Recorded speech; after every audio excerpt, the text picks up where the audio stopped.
Yeah. All right. Okay. Well, first of all, thank you for this opportunity to have this chat with you. This is an honor for me, and it's so lovely to meet you in person. I know we've been exchanging emails back and forth and voice recordings, what have you, over the past so many months, and it's just just great to I know we're not physically together, but just to talk with you in this moment where both our minds are just sort of merging for this experience is just a really, just a great opportunity. So thank you for that, first of all. So yeah, I guess I'll just introduce myself just to your audience. So just to introduce myself, my name is Hitesh. That is spelled Hitesh. I'm of Asian descent, but I live in the UK. I've lived here all my life. And I've always had a huge passion for conspiracy research. This goes as far back since I was a toddler. I've always had this feeling of not fitting in, sense of not belonging, and always had this inkling that this world is not what we are told it is. As I grew up, I started to develop an interest in all things paranormal, the existence of extraterrestrials, other dimensions, and various other areas of what you would call the unexplained. And here in the UK, we used to have this TV show back in the 90s called Strange But True. I don't know if you've heard of it, but No. it was hosted by Michael Aspel, and each episode explored cases of supernatural phenomena. It was definitely a show that really catapulted me into these subjects. I know in America you had a similar version called Beyond Belief, Fact or Fiction. Hmm. Um, and they were both great anyway. But moving on to my teams, I started to learn about the secret society networks that run our planet. Started getting into David Icke. As I got into my mid-20s, I did create a conspiracy-based website which expanded on a wide range of spiritual slash conspiratorial subjects, sharing information from alternative researchers, from which then developed a YouTube channel where I had the unique experience of interviewing people from different backgrounds, specializing in specific areas of alternative research. And then as I got into my 30s, I realized that I'd made a lot of mistakes in this journey. I wasn't really building any momentum. So I just packed it all in and decided to move on to other things in my life. I said to myself, well, we've already got the likes of David Icke and others who have an enormous amount of reach. So I'll just continue to contribute to positive change in the world where I can with what works. And then fast forward to 2020, the COVID pandemic kicked off, and I felt I had to return to the conspiracy field. And it was interesting because even though I'd been away from conspiracy research for a few years, I knew at some point I would have to return.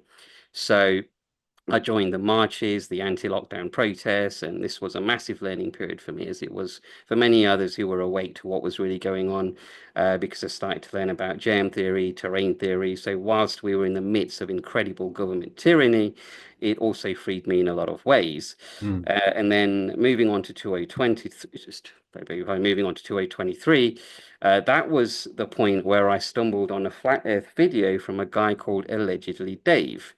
And before I hit play, I remember saying to myself, well, this probably isn't going to grab me, but I've got some time spare, so let's just give it a listen. And when the video finished, I was really captivated. So, whilst I had a passion for alternative research for so many years, it was only from 2 years ago that I really paid any attention to flat Earth. And then I stumbled on the research of Flat Earth Dave, who I have to say really sold it to me. However, what I was not resonating with as far as Flat Earth Day was concerned, and I know you and I have talked about this, is the whole idea of the creator being a loving, benevolent God. And every time I watched his videos, I would either stop the video or skip these parts where he would talk about the idea of a loving creator responsible for this creation. And I started to notice a paradigm with the flat Earth forerunners, whereby they were fixated on this idea that this reality was created by a loving, benevolent God. And I asked the question, why is this? Because I can accept flat Earth, but what I can't sync with is the whole notion that a benevolent creator was responsible for creating a world where living organisms have to feed off other living organisms for their own survival.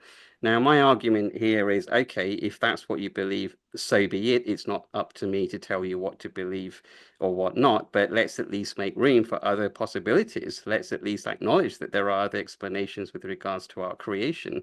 And then I finally found you, okay, the moment of truth. I found your YouTube channel. And as soon as I realized that you didn't fit that mold that I just talked about, I breathed a sigh of relief. Finally, a flat earther with social media following who is willing to accept an alternative viewpoint. And then I then emailed you directly. You responded.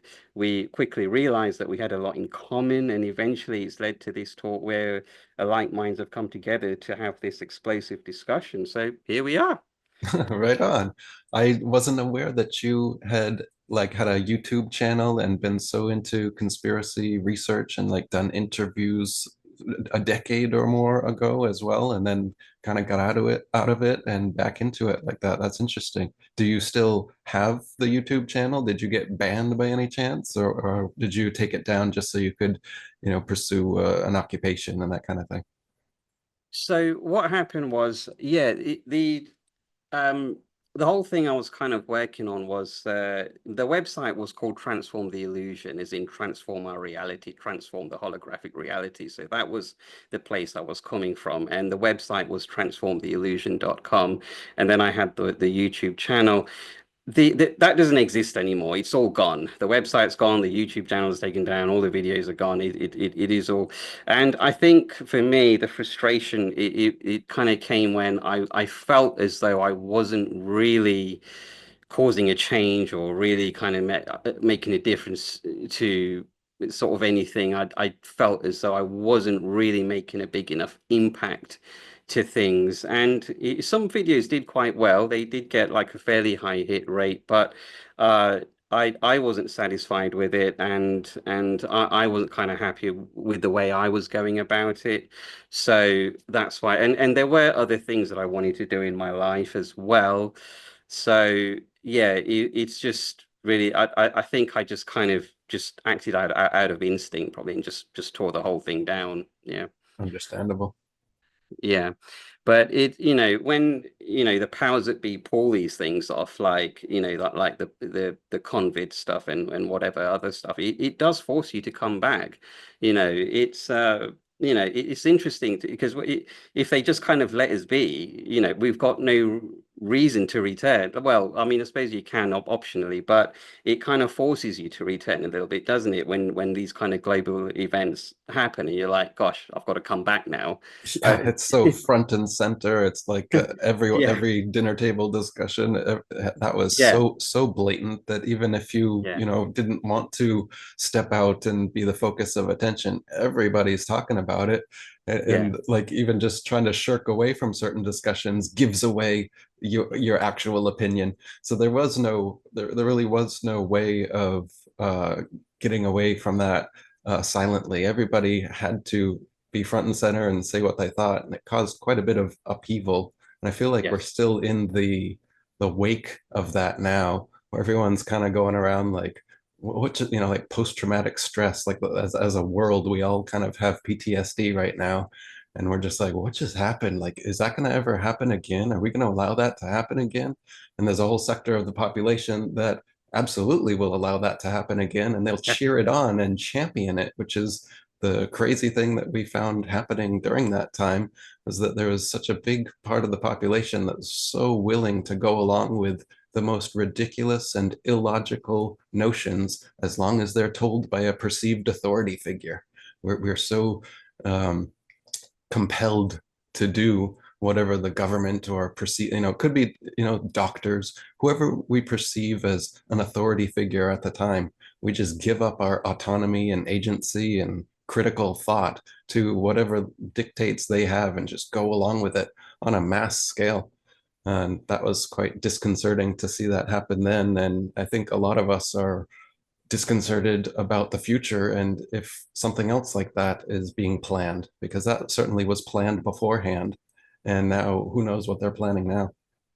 100%. Here in the UK, we've got this digital ID thing that is trying to be kind of imposed upon us. We've had one large protest in London against that. I don't know if we've had any other kind of smaller ones, but uh, yeah, I mean, we do. It kind of feels like here that we are back again a little Mm, bit. With it's like, okay, here we go again. But the good news is there has been an enormous amount of pushback against digital ID in this mhm. country, and it's really positive that, and we really have got something here in terms of a pushback against that. So yeah, there's every reason to be optimistic on that one. But yeah, let's just see sort of what happens. Yeah. Yeah, that's Yeah, good to hear that there's pushback because that yeah, does seem to be the next bit of the agenda on the yeah, 2030 here is to get everybody on a digital biometric system worldwide.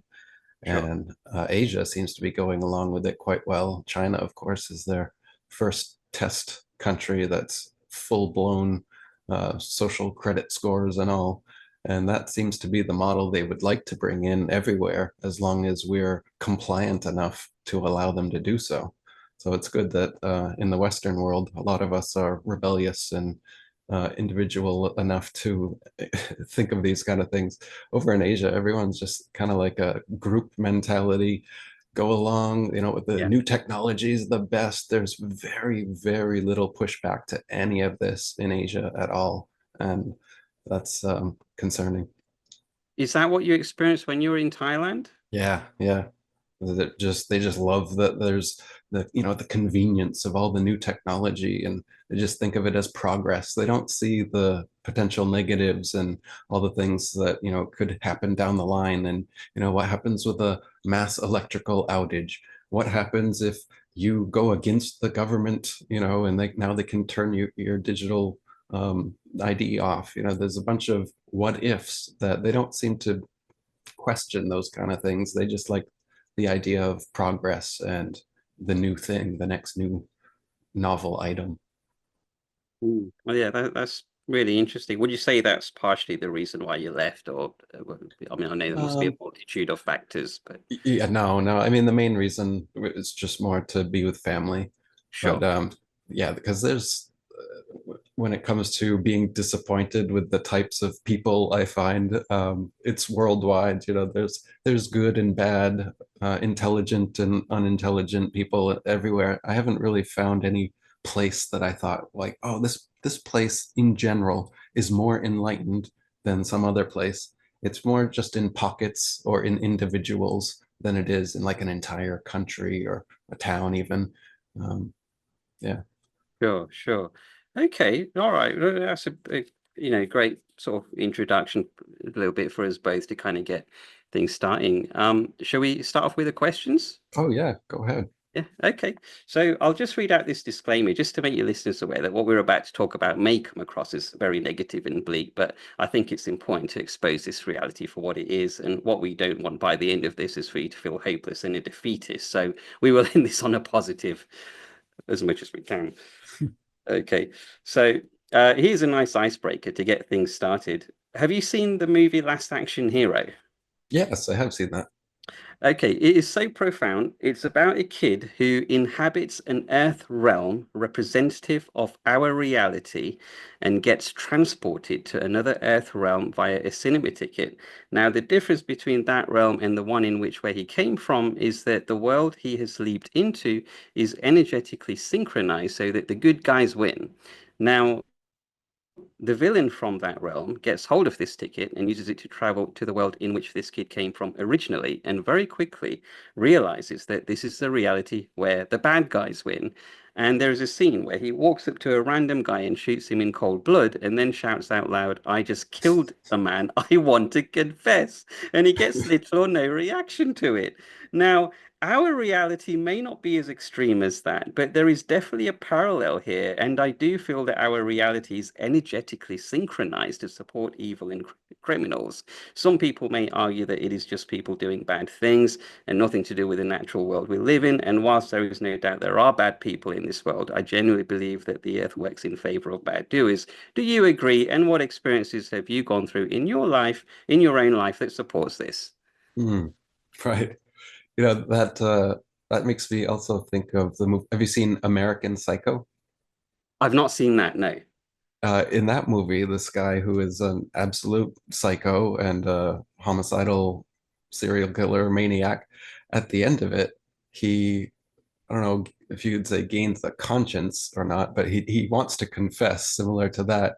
And so he's trying to confess to his murders, and his lawyer and his friends and coworkers and everyone around him doesn't even believe him, even after he tries to confess it all. Wow. And yeah, same, gets little to no reaction to it.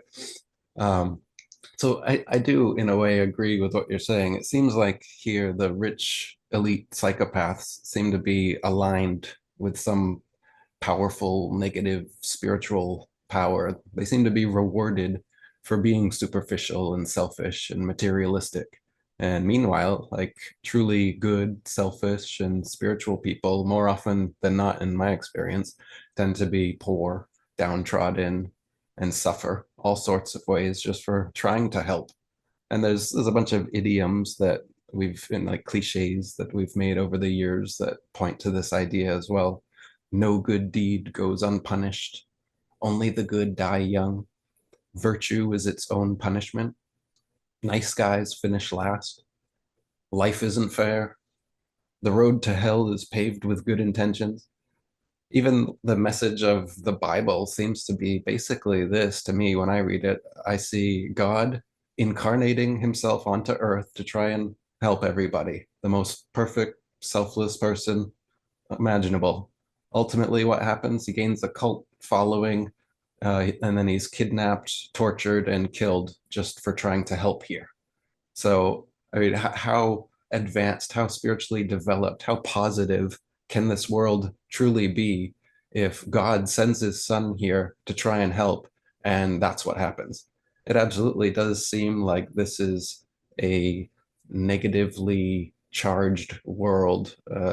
I even think that the negative is disproportional to the positive in a bunch of ways, like a thought experiment I've presented that if you were given an hour of the most pleasurable pleasure that you can imagine here on earth, but then afterwards you would have to suffer 1 hour of the most diabolical medieval torture methods, would anyone with a straight face actually take that deal?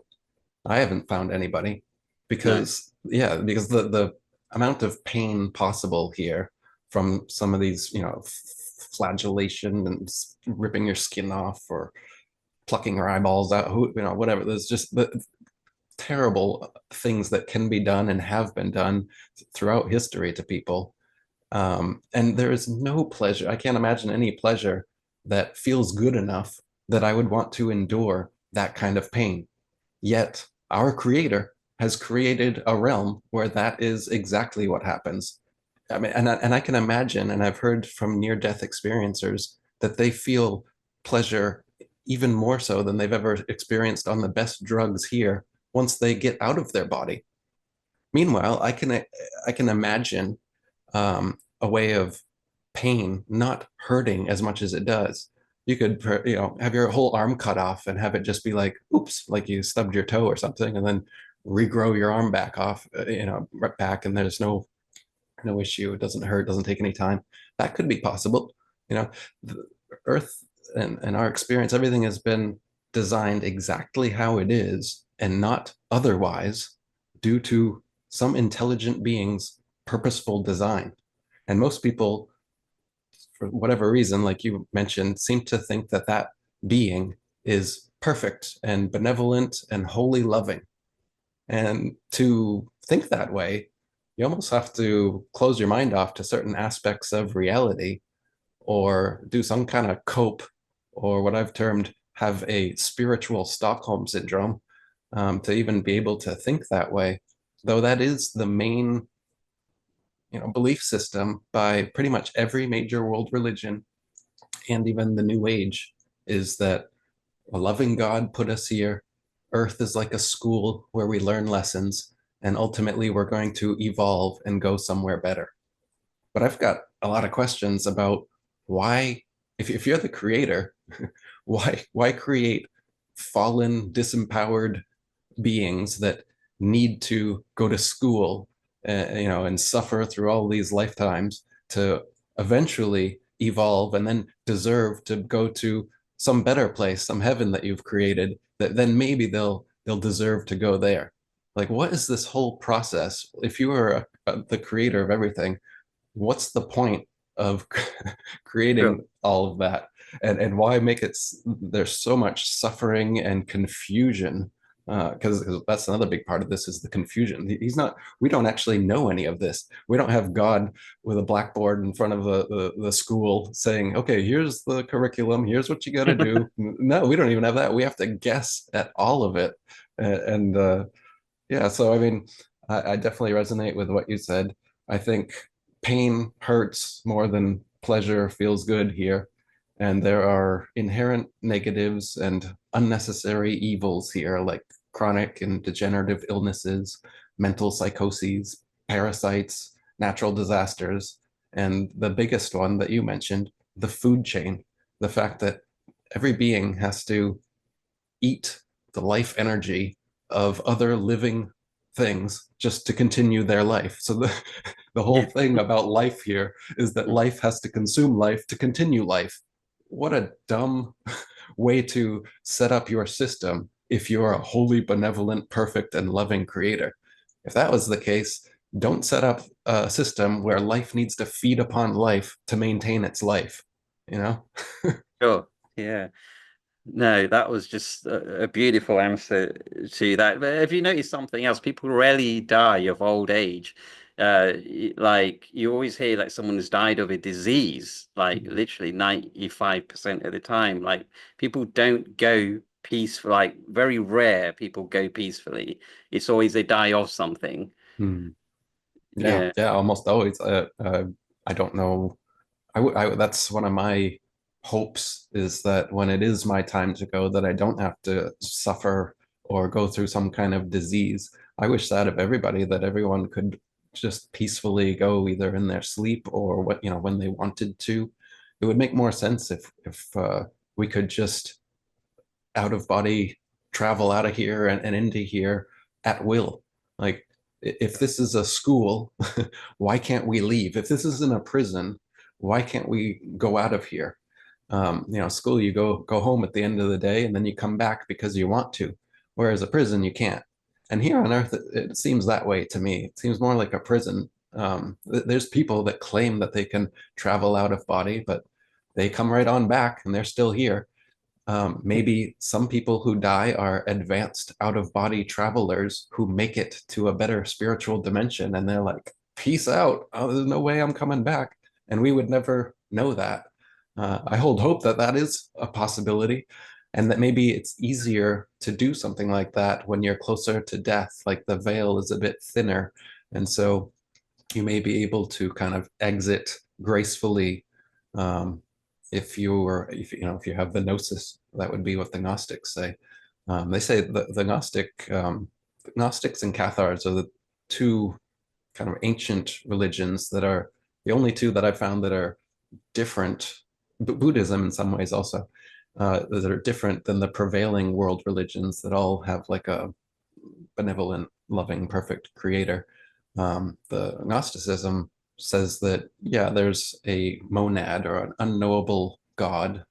Um, but beneath that, there's a whole storyline, just like in the Bible, where there's lesser gods. And supposedly there was this goddess called Sophia, wanted to create on her own without the help of a male. And she created Yaldabaoth, a demiurge who then created archons and created Earth and created um, humans and animals and everything, and supposedly to steal our light energy. And so this demiurge was more like Satan than God, but he wanted to be treated like God. And that's why in the Old Testament, you see God being a jealous God and not wanting anyone to think of there being any other gods. In the Gnostic version, the Old Testament God is this demiurge, whereas the New Testament God that sent Jesus here is the monad, the one true unknowable God. So the deception that kind of happened with the Bible and Gnosticism is that by taking out some of these Gnostic texts, like the Apocryphon of John and the Pistis Sophia, they left us with an incomplete version of the Bible that makes it seem like the God of the Old Testament and the God of the New Testament are the exact same person, when they are the exact opposite in every way. And then we have to have a bunch of weird cope and hypocritical explanations to try and explain why God changed so much from one book to the next. Um, I'm getting a bit off topic, but that is No, why, yeah, like Gnosticism, early Christianity makes more sense to me than the current version of Christianity, where a lot of these essential texts have been taken out. And so your context for this whole mythology has been skewed and in a way that never made sense to me. But then when reintroduced with the extra biblical text, the Gnostic Gospels, makes a whole lot more sense, and it's still just mythology. So, I mean, I don't know about all the names and places and people and everything, but as a general story for an explanation of why we're here, how we're here, what this realm is, how it was set up, it does resonate in certain ways, especially this aspect of the creator of this realm not being the ultimate creator, and perhaps the creator of this realm being a more negative entity, and the ultimate creator being either outside of its control or allowing him to do this or wanting us personally to find a way out of here or back to him through gnosis, which is what the Gnostics believed. sure. And I'm glad you I know you said you went off topic, but I'm actually glad that you went a bit off topic there and went into Gnosticism, because that kind of leads me on to my next question anyway, which where that topic was going to arise. So great answer, by the way. I'd like to come back to this area of research shortly, but for now, I'd like to address the dominant belief systems that are ingrained in the flat Earth community. Probably for me, the most controversial being that this world was created by a loving, benevolent God who is all-knowing and built this realm for the purpose of learning, spiritual development, evolution, and inner growth. So again, it was good that you brought all those areas like Gnosticism into that, because now that really easily gets us on to this next question. So question two, flat earth and the loving God paradigm. Now, this belief has definitely been pushed by some very prominent flat earthers who have a big social media following, and they often come out with such statements such as, you can't be a flat earther if you don't believe in a creator. Now, my response to that is, yes, there is a creator, but that creator is not a benevolent, loving God, but rather a demiurge who has many names. But I guess the one most will be familiar with is the one that you've already mentioned when you answered the first question, which is the Gnostic version called Yaldabaoth. And we can get into that as deep as we want, but the short summary of that is our reality is managed by malevolent entities called archons, who in turn serve the demiurge Yaldabaoth. Do you think the loving God concept is the general dominant consensus of the flat Earth movement, and why has it been so deeply ingrained into the belief system of that community at the exclusion of all of the possibilities? Mm. Yeah, I do think that is by far the general dominant consensus of the majority of flat earthers, as well as pretty much every major religion and New Age belief system.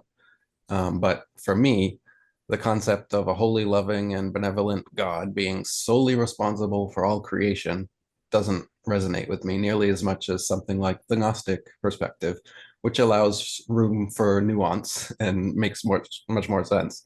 I think of like there's a it's called the Epicurean trilemma.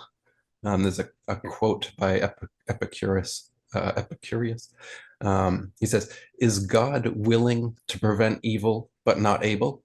Then he's not omnipotent. Is he able but not willing? Then he is malevolent. Is he both able and willing? Then whence cometh evil? Is he neither able nor willing? Then why call him God?"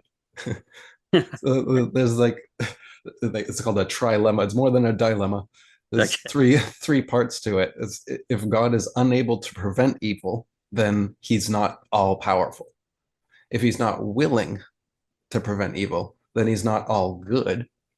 And if he's both willing and able to prevent evil, then why does evil exist? And most people, or Christians anyway, would say Satan or humans, it's our fault. But humans and or Satan were created by this God. Uh, so ultimately, the only being that has pure free will would be the creator, the ultimate creator.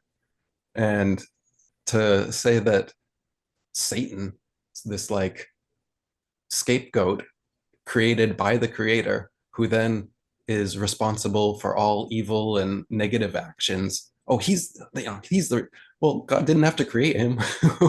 You know, God chose to create this nemesis and then blame everything on him. And or with humans, they'll often say, "No, it's us. We fell. We chose something wrong in the Garden of Eden, or it's due to our sin." Or and with that, I would say it's kind of the same issue. Well, why create fallen beings? Or, why make original sin so simple? You just, oh, don't eat this apple, and then you eat an apple, and now thousands of years of humanity is now condemned to sin for this one action. It just seems like there's petty and an overreaction, and that we don't have nearly the amount of agency that we should have as created beings here. Um, but to get back to your initial question, it does seem like the flat Earth community, um, they're mostly Christians and like literalists, the modern day version of Christian, not Gnostic Christians. Very few are that. Um, and the few that are other religions, often I find it almost seems like they're Christians first and flat earthers second, or Hindus first and flat earthers second, in the sense that when they come across flat earth, they see it as bolstering their holy book. Like, oh, we can now use scientific facts and demonstrations to show another part of our book is true, because flat earth is present in pretty much every religion. But I would say that's not to show that each religious scripture is now true. Every bit of each religious scripture is true because flat earth is in it. No, I would say that it's because that was the prevailing dominant worldview at the time when those scriptures were written. The spinning globe heliocentric model wasn't in any of those scriptures because it wasn't a prevailing worldview. The geocentric flat earth was. So I kind of see it the opposite there.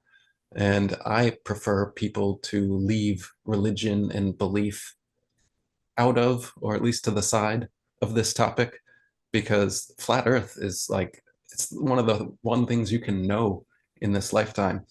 It's empirical, it's demonstrable, it's scientific. You can do experiments to prove it. Whereas various religions and the claims made by various scriptures, those are not scientific or demonstrable or empirical in that way.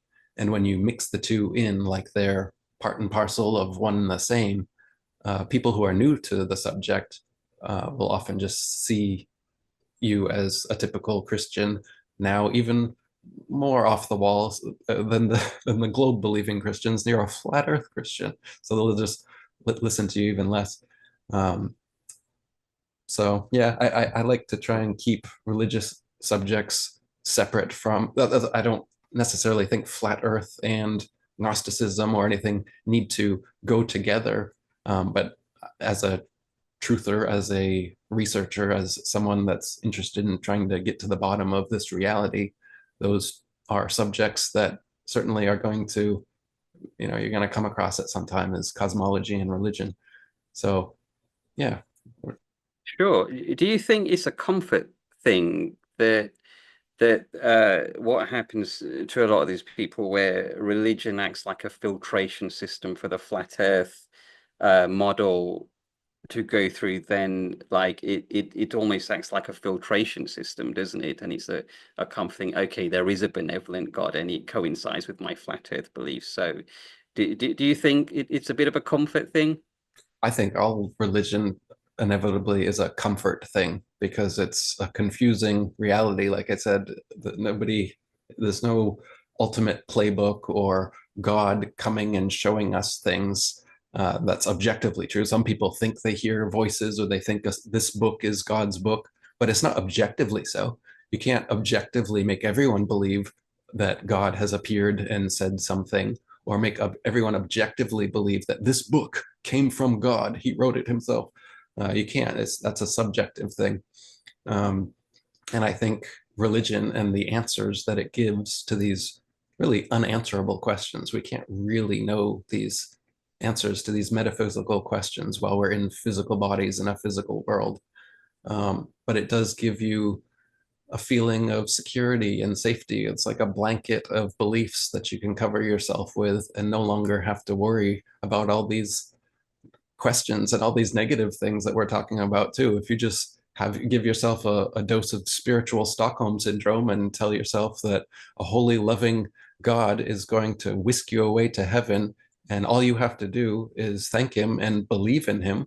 Well, that's another part, is the belief. That's the opposite of critical thinking and questioning. So if you hinge your eternal afterlife in heaven on being unquestioning and non-critical, it's quite an easy way to get people to believe in your religion, isn't it? Um, Sure. just the by virtue of questioning that religion, just by virtue of having a critical thought, you have to go through a whole existential crisis about whether or not God's going to accept you into heaven now because you're questioning him and everything. Now your belief comes into question. Do I believe hard enough?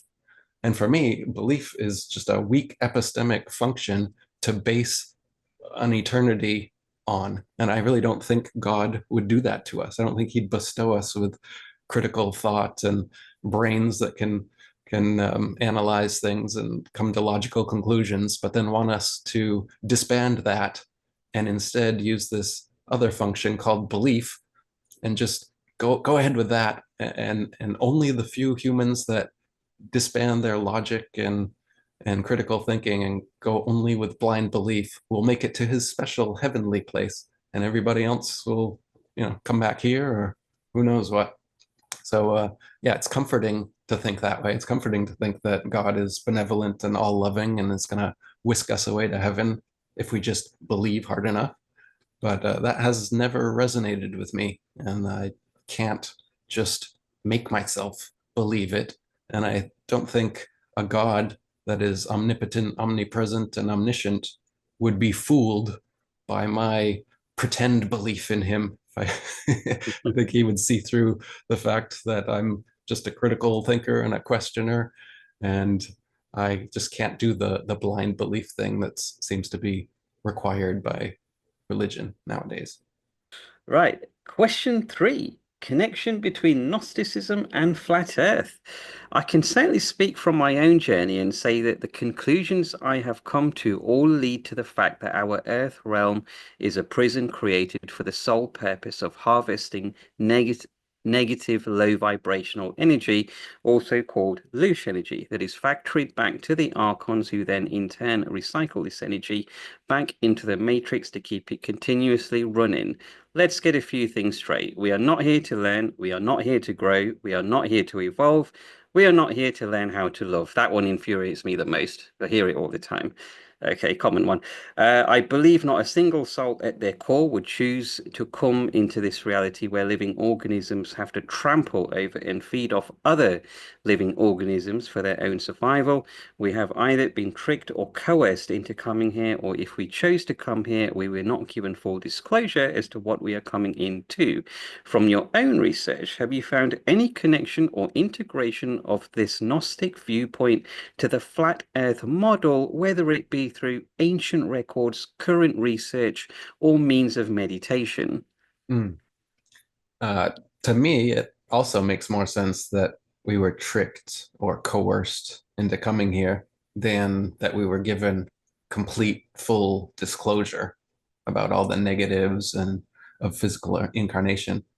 Um, as for a connection or integration of the Gnostic viewpoint with the flat Earth model, if Earth is an extended level plane covered by a dome firmament, which is what the early Gnostics and many others of the time period believed, then the idea that we're entrapped in a physical prison becomes quite literal. The current model of infinite outer space and planets and trillions of other worlds sounds much more hopeful and free. Even like an infinite plane flat earth theory is similar, allowing for infinite freedom and creativity within this physical realm. But if we were confined within an inescapable dome, the spiritual geography of that kind of situation should make you question, why am I locked in this world of physical strife and suffering with no escape but death? And quite likely, escape isn't happening for most then either. That's the message of Buddhism and Hinduism and like the Tibetan and Egyptian books of the dead. And many near-death experiencers have found that they just get sent right back here. And if you don't ascend, if you don't have the correct intention or the correct consciousness at the time of death, then you just get recycled and having to come back here anyway.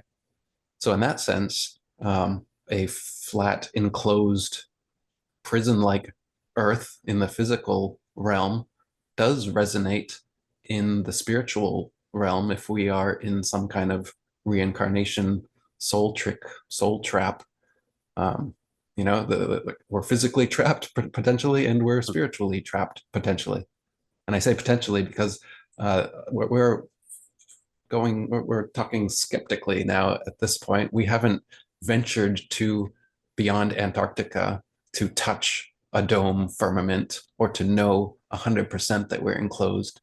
There's certain things that we can intuit that we very likely are enclosed. Just like the reverberations of thunder and the way the fixed stars are all fixed seemingly in this one unit that moves all at once. It does seem, and of course, all these ancient cultures say that there's a solid vault of the sky. It does seem that that is a possibility that we could be trapped in here like that. And then correlate that with, like I said, the message from Buddhism, Hinduism, Tibetan and Egyptian books of the dead, and near-death experiencers, basically saying that leaving this realm isn't as easy, or it's not just going to happen on its own. There's steps, there's a process, and it seems like very few actually escape. So if that's what we're contending with, it's a very different afterlife struggle than, say, what contemporary Christians think. Like I'm saying, that a lot of contemporary Christians just think, I have to believe in Jesus hard enough and I'll make it to heaven. Well, maybe if that's what the afterlife holds for us. But if it's actually more of a prison realm in this sense, what near-death experiencers often say is that a being, whether Jesus, if you believe in Jesus, or your great grandfather, if he was your most loved person, somebody that you see as an authority figure, shows up at death and then tries to get you to reincarnate, to come back to this place in various ways. If if you just think believing in Jesus and doing whatever he says is what's going to get you to heaven, then it's as simple as an archon appearing like Jesus and telling you to step through this portal, and then you can, maybe coming right back into a womb or whatever the case may be. But point being that if you're giving your critical faculty away to an authority figure instead of using it yourself in your moment-to-moment reality to decide what you're going to do next, you're so much more easily manipulated. And I suggest people retain that faculty in the afterlife as well as this life. The ability to think critically and analytically has shown me more truth than blindly believing and having faith in things. Belief and faith are the opposite of critical thought. And I don't think it's an accident that certain religions require that of us. You know what I mean? Sure, sure. By a firmament, is that like a blanket that covers the flat Earth model? Is that what we mean by a firmament? Some sort of shield? Am I understanding that right? Yeah, that's the word the Bible uses for the Right. enclosure for the covering, and it seems to be usually portrayed in a dome shape. But those are all things that I'm still wonder. They're still up in the air for me. I'm more an empirical type person. So for me, until I've touched the dome, I'm not Yeah. 100% sure. And until I've actually died or met my maker, I can't really say anything 100% about it. I'm not confident about these things. And I think everybody should take that stance because that's the realistic stance. Anything beyond that is going beyond the bounds of our actual attainable knowledge. Sure, sure. And the concept of Yaldabaoth and the Archons, I know we can never know for sure, but do you see them as actual physical bodies that exist outside of this realm, or do you see that as a metaphor maybe for something else, or do you see them, or do you see Yaldabaoth as like a conscious AI energy? How do you perceive that? Yeah, I think about that as well. In my mind, when I'm thinking about these kind of concepts, like I kind of waver between a disembodied consciousness, a bunch of disembodied consciousnesses vying for things and creating things, or sometimes I'll give them angelic or demonic shapes and imagine Yeah. them that way.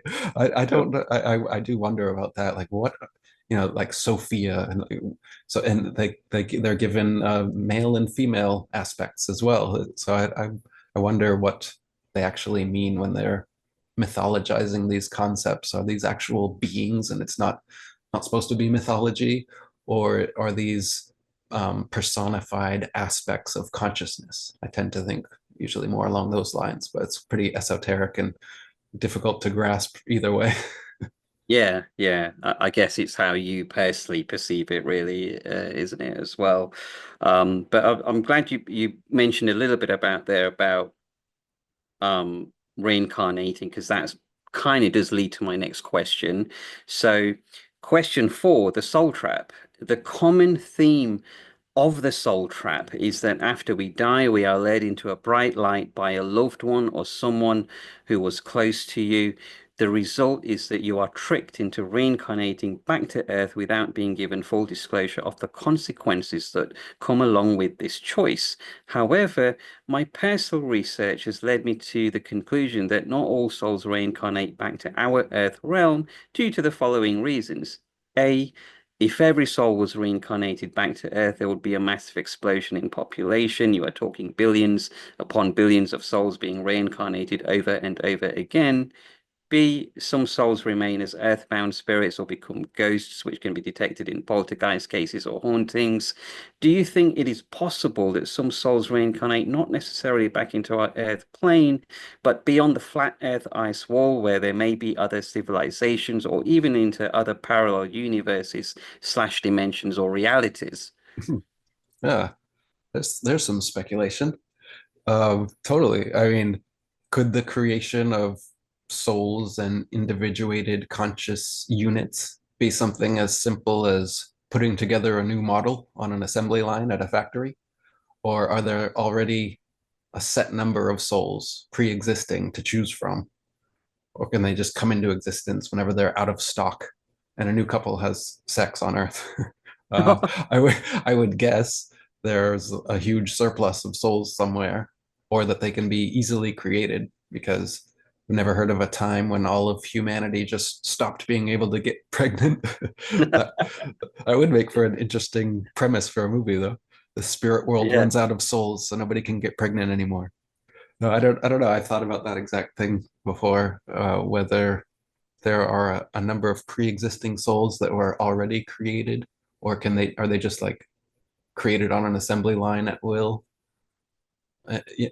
It calls into question the very notion of what is a soul or what is individuated consciousness.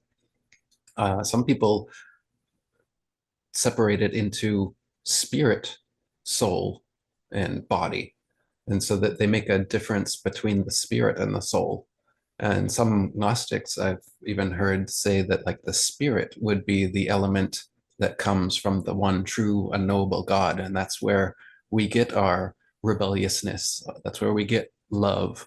That's where we get certain aspects that weren't given to us by the demiurge. Whereas they would say that the soul and the physical body and this whole physical world was created by the demiurge, and the implant that we get in our consciousness from the demiurge is ego.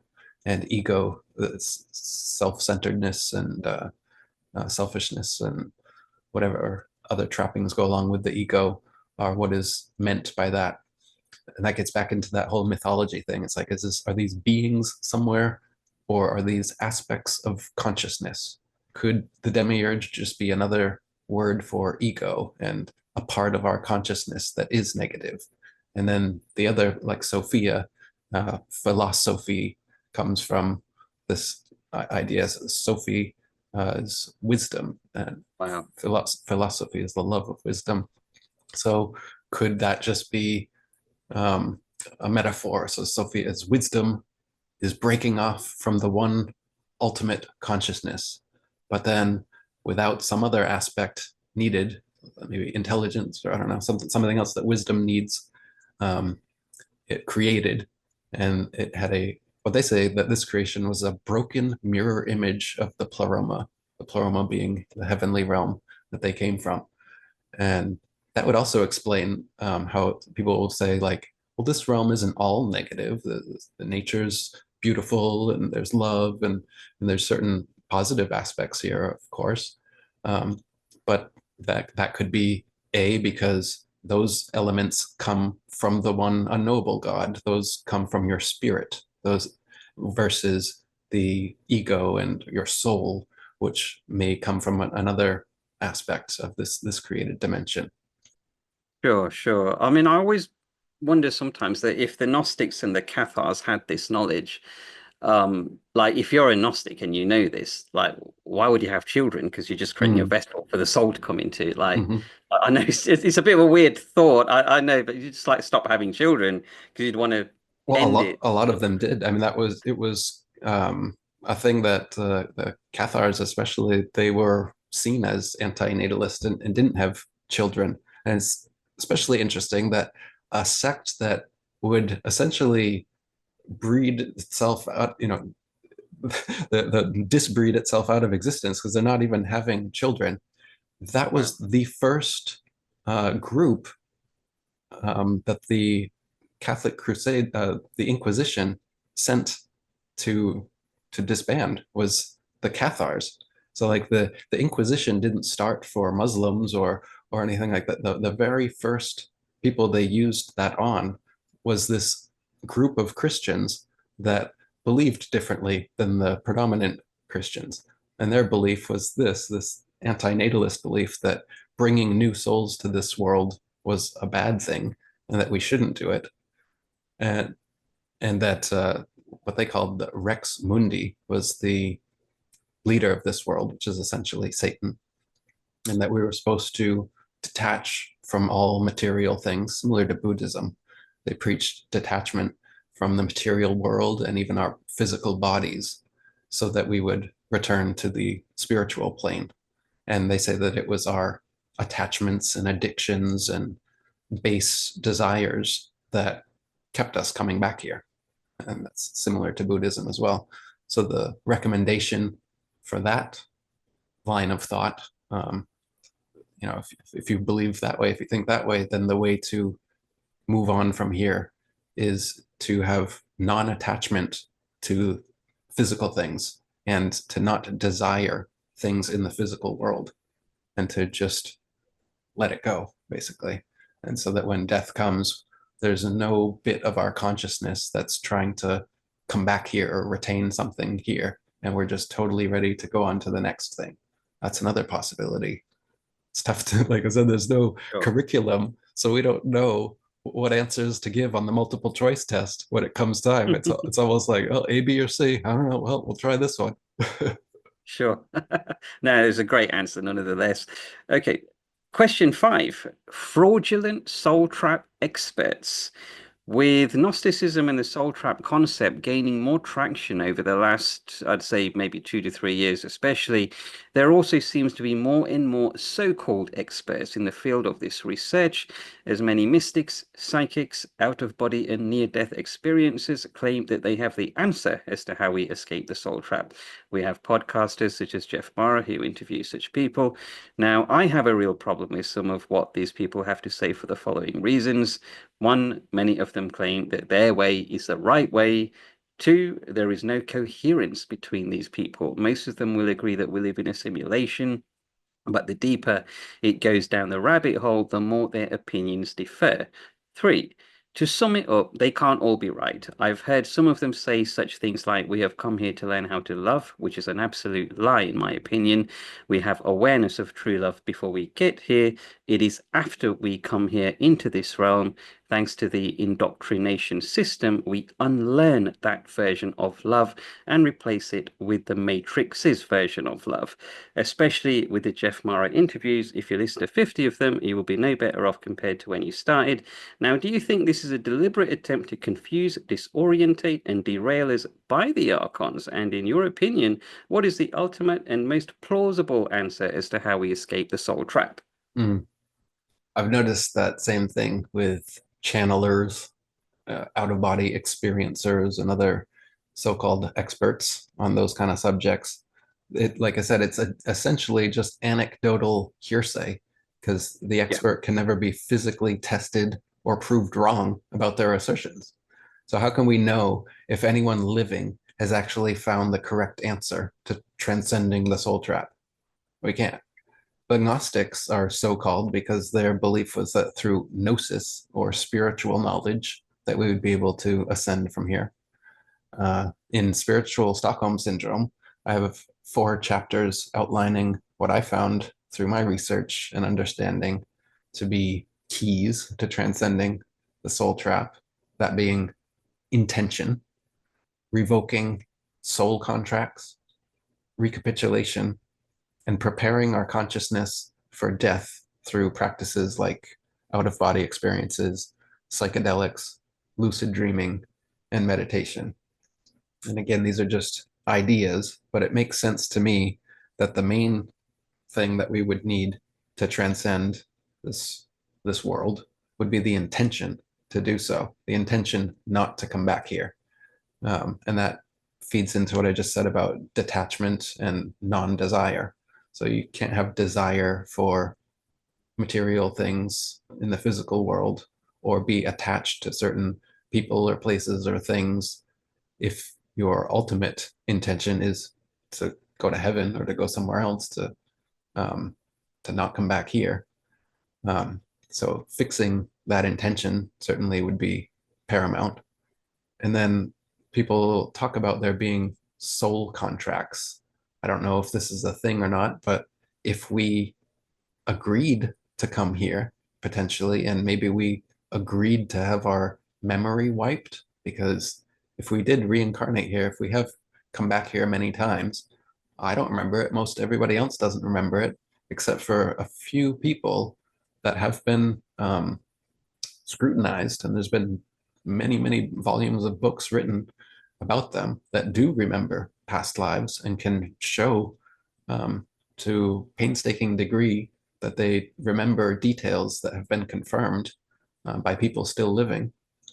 So I do think reincarnation has been evidenced over and over again, just like Dr. Ian Stevenson, for example, has 6 volumes with like 4,000 cases of reincarnation, where he's Wow. traveled to these places and met with these children that remember aspects of their past life. And then he'll like go to their old village and they'll be able to direct them, give them directions, even though they've never traveled there. And once they get there, they're like, oh, I remember this place. And oh, that's the post office. And then they'll find people and they know their nicknames and know stories and things that there's no way they could ever know of these people they've never met. And the people that they meet believe them. They're like, oh my gosh, you are my husband reincarnated. There's so many stories like that. It's a very interesting subject to look into. But so if that is the case, that we're reincarnated over and over again, and you don't want to be, and that is the message in Buddhism and Hinduism, is that you should want to ascend from here. We are reincarnated here as a failure. The success, what happens in a success is that you don't reincarnate here.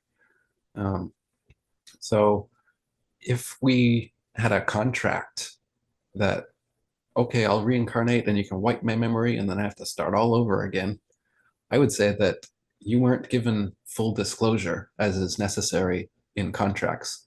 You weren't shown the complete scope of what physical suffering and multiple lifetimes would be like before signing such a contract.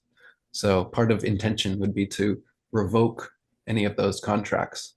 And even in our contract law, not being given full disclosure is reason enough for termination. And I would think it should be the same in the spiritual realm. If we weren't given Mm. full disclosure about what we were signing up for, well, that contract should be null and void. And we can hopefully maybe prepare our consciousness in those other ways I said, like meditation, lucid dreaming, psychedelics, or out of body experiences, because these are ways that we can disassociate our consciousness from this physical realm. So Yeah. when you're in meditation, it's just all about your consciousness. You're not thinking anything at all, and you're not doing anything in the physical realm. Likewise, psychedelics, they have this way of taking you out of the physical reality and bringing you to sometimes to a whole different dimension, like a spiritual world with elves and leprechauns and stuff, similar to lucid dreaming, which is being conscious while dreaming. So I wonder if the after death state might be something like that, or out of body experience, which is also similar. It's a it's a dreamlike state where your consciousness is separated from your physical body and you only have a certain level of control.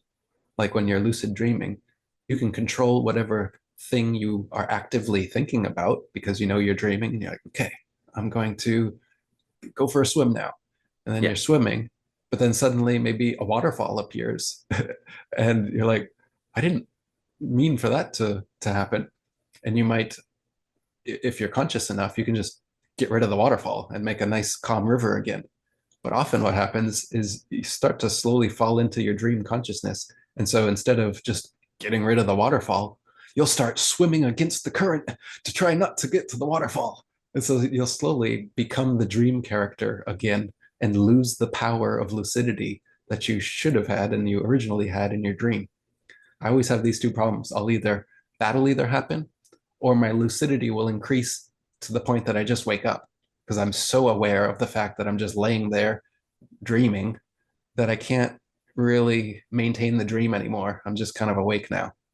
So lucid dreaming has been interesting for me in that sense that it's very difficult to maintain balance of lucidity and not wake up completely or fall Sure. back into the dream so that I'm no longer actually lucid and then it just goes back into being a normal old dream like every old night.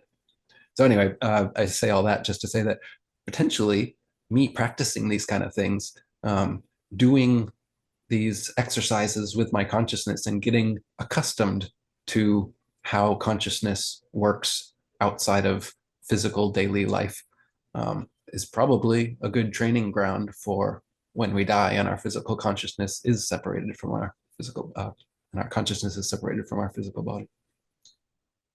Sure, sure. Have you noticed in these past life memories that, like, especially with children and what have you, that they remember the past lives of that life, but they don't remember what occurred in between the two lives? Mm. Do you find that interesting? That okay, we can remember the life, but they don't remember in between that life and this life, like the transition phase. Like, I've not read any accounts of anyone who has any memory of that. Do you know of anyone who's researched it to that degree, or is does that just not exist? Yeah, none of the ones I've read have gotten into that. I've heard like Dolores Cannon and some hypnosis people. They've supposedly hypnotized people back to the between life states. And so you've got people under hypnosis giving accounts of what they say happened between lives. But again, that to me, that's who knows what's going on there. They Yeah. could just, you could be tapping into just their imagination and they're weaving a story. Um, but as far as the reincarnation children who are they're able to scientifically verify these kind of things. That's more veracious in my eyes. But no, I don't see them talking about the between life state, nor do I see them talking about previous lifetimes before their last one. So at most, they're only ever able to remember their last incarnation, which also speaks to the idea that there may be some kind of memory wipe that we're supposed to, and it is probably successful for every other lifetime before that because they're not retaining memories of lifetime after lifetime. Though there are ideas in like Hindu religion of the Akashic records, the idea that all experience and all of history, everything that's ever happened, all people is recorded somewhere and able to be re-experienced and relived. It kind of makes sense to me that if an intelligent being is going to design this entire place and throw people in here, you might as well record the whole thing so that we we can go back and look at it. So that's a possibility as well. I'm not sure though. Sure. No, I mean, when I reflect on my own life, I turned vegan when I was 37. I'm 43 now, and I always sort of reflect on my own life and think to myself, if I chose to come here, why would I choose to pay to kill animals for food for, say, 36 or 37 years of my life? Why would I choose that? Because you hear people say you chose to come here. It was your choice to come here. Well, if someone gave me an offer and says, you get to go to Earth, you get to experience all this entertainment, all these wonderful things, nature and family, but here's the case. Well, you have to pay to kill animals for food for so many years of your life. Do you want in? I'd be like, get out of here. I'm not going there. Why would I choose that? I'd be like, well, hang on a minute. I'm not contributing to that. So, this is the thing. I would say people at their core, I can't understand how anyone would choose unless they've been tricked. As what you said earlier, I would agree with you and say it's more trickery as well. Yeah, no. Tony Sayers, I think, coined the soul trick versus the soul trap. A lot of people don't care for the idea of being trapped and that terminology. Personally, I don't care what you call it. It's the concept is what matters. But yeah, that we're tricked into being come here does kind of seem likely as well because in near-death experiences, like I said, the beings of light or whatever just seem to be telling us what we want to hear to get us to come back here. So it's more of a trick. But there may be an element of it that is a trap or a prison in the sense of some people they they're trying to be coerced into coming back and they don't want to come back and they're quite adamant and then eventually they just are forced back. So there are cases like that. Most people, it's simple to just coerce them into coming back here. Tell them you've got a mission that isn't complete yet on this life. You've got children. What would it be like if they don't have mommy or daddy? And that's enough for people to be sent right back in the near death experiences. But a few people don't want to and they rage against it and they find themselves back here anyway. And so it's a possibility that potentially we're forced back here if we can't be coerced back here. And it could be a much more of a fight to get out than even I recognize if that's the case. I don't even know how it would be if there's powerful spiritual beings that first try to coerce us into coming back. But then if they can't do that, they use their power to force us into coming back. Then it would seem like we need to get on our spiritual training ground right away after we die, start lifting spiritual weights and hope that we can take them on if that's the case. Um, For sure. That's a scary thought. Okay. All right. So moving on to question six. Okay. An archonic plan gone wrong. One question that regularly pops up is why would they spend thousands of years and work so hard to achieve this goal of the New World Order? If Yul-Debay and his Archons are going to create a slave matrix reality, why not create it how they want from the get-go rather than creating it half-ass and then work so damn hard to manipulate it to how they want it to an end goal? Now, my own theory is that it was originally intended to be a New World Order slave reality from the beginning, but it's possible that something went wrong in the creation process or some alternate energy intervened, causing mass disruption, resulting in a Stone Age version of the Matrix, causing them to be in a situation where they are having to work extremely hard to achieve a peak goal. In the movie The Matrix, Agent Smith says that the original Matrix was designed so that everyone would be happy, but the system wouldn't work. But if it was created this way, then no one would have any reason to question reality. What is your answer to this? Mhm. Uh, I always think of that exact scene in The Matrix with reference to this idea, but I always think of it in the opposite of how he says it. Because people will Right. always have the same objection when you discuss the abundant, inherent, and ultimately unnecessary negatives present in this reality. They'll talk about the beauty of nature and sunsets and flowers and puppies and bunnies and insist that this can't be a hellish prison realm because it's not 100% negative. And if they tried to create a louche farm that was nothing but fire, brimstone, torture, and suffering 24/7, everyone would achieve gnosis and know to escape instinctively, right? But so by incorporating just enough positive elements into our experience here, it becomes easy to fool the vast majority. Just the fact that nature is beautiful and we have love in our hearts, for example, is enough for people to think that this creation must be that of a benevolent and holy loving creator. But that doesn't take into account, like I said, that we could be like the Gnostic version says that our consciousness comes from the one true unknowable God. So the love that we feel in our hearts does come from that good place. And the, the that this realm was a broken mirror image of the pleroma of heaven. So heaven, all the good things that you might see here could be part of that broken mirror image, and the negative things have been added into it.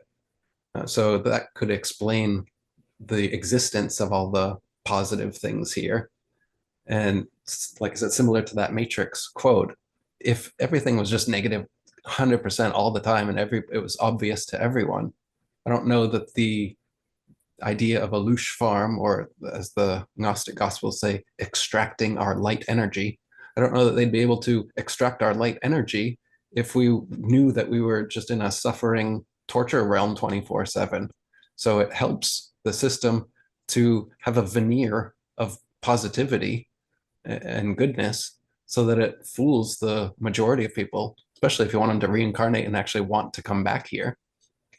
But ultimately, like I said, pain is more painful than pleasure is pleasurable. So this Sure. idea that this is some benevolent, loving creation just falls to pieces with that and the food chain, the fact that everything needs to eat the life out of everything else just to stay alive. It becomes a psychopathic domain. We could just be Sure. given natural nutrients, or we could, there's a bunch of ways that we could survive without the way that it's set up here. But it's purposely been set up in this way so that we have to kill each other and eat the life. We can't even kill each other and stock it up. We have to we have to ingest recently deceased life energy, right? So we have to keep killing things all the time and eat the life energy that we just killed so that we can stay alive in this realm. How on earth is that the setup of a holy, loving, and benevolent creator? It sounds like the setup of the exact opposite. And the veneer of positivity and beauty that nature has is just that.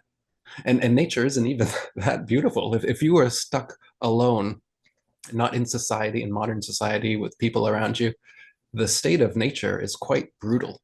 You would likely be starving, you'd be suffering through the elements. rain and everything, the mosquitoes, and eventually you probably just get eaten by a bear one night when you're trying to sleep or something like that. I mean, that's the state of nature, or you starve to death because it's very Sure. difficult to find enough food or to grow yourself enough food in various climates. The state of nature is not all beauty. There's quite a bit of, negativity and suffering inherent in that picturesque landscape Yeah. that people like to kind of have a rosy view of. Yeah, I remember when I was younger and me and my brother were playing in the garden and we caught a spider catching a fly in its web, and the Mm. spider was wrapping its web around the fly. And I said to my brother, "Gosh, we've got to save the fly because otherwise it's going to die and get eaten." And my brother said, "No, stop! If you save the fly, the spider will die." Mm. And even then, I was really confused as a child. I'm like, okay, hang on a minute. Okay, so if I save the fly, the spider dies because the spider doesn't eat. If we save, if we do it the opposite way around, then the other insect dies. So and even then, I was like, I'm confused to what this reality is like. What kind of conscious mindset would create a reality where one it's as you just pointed out, it's not even peacefully, it's literally like in style, isn't it? Well said.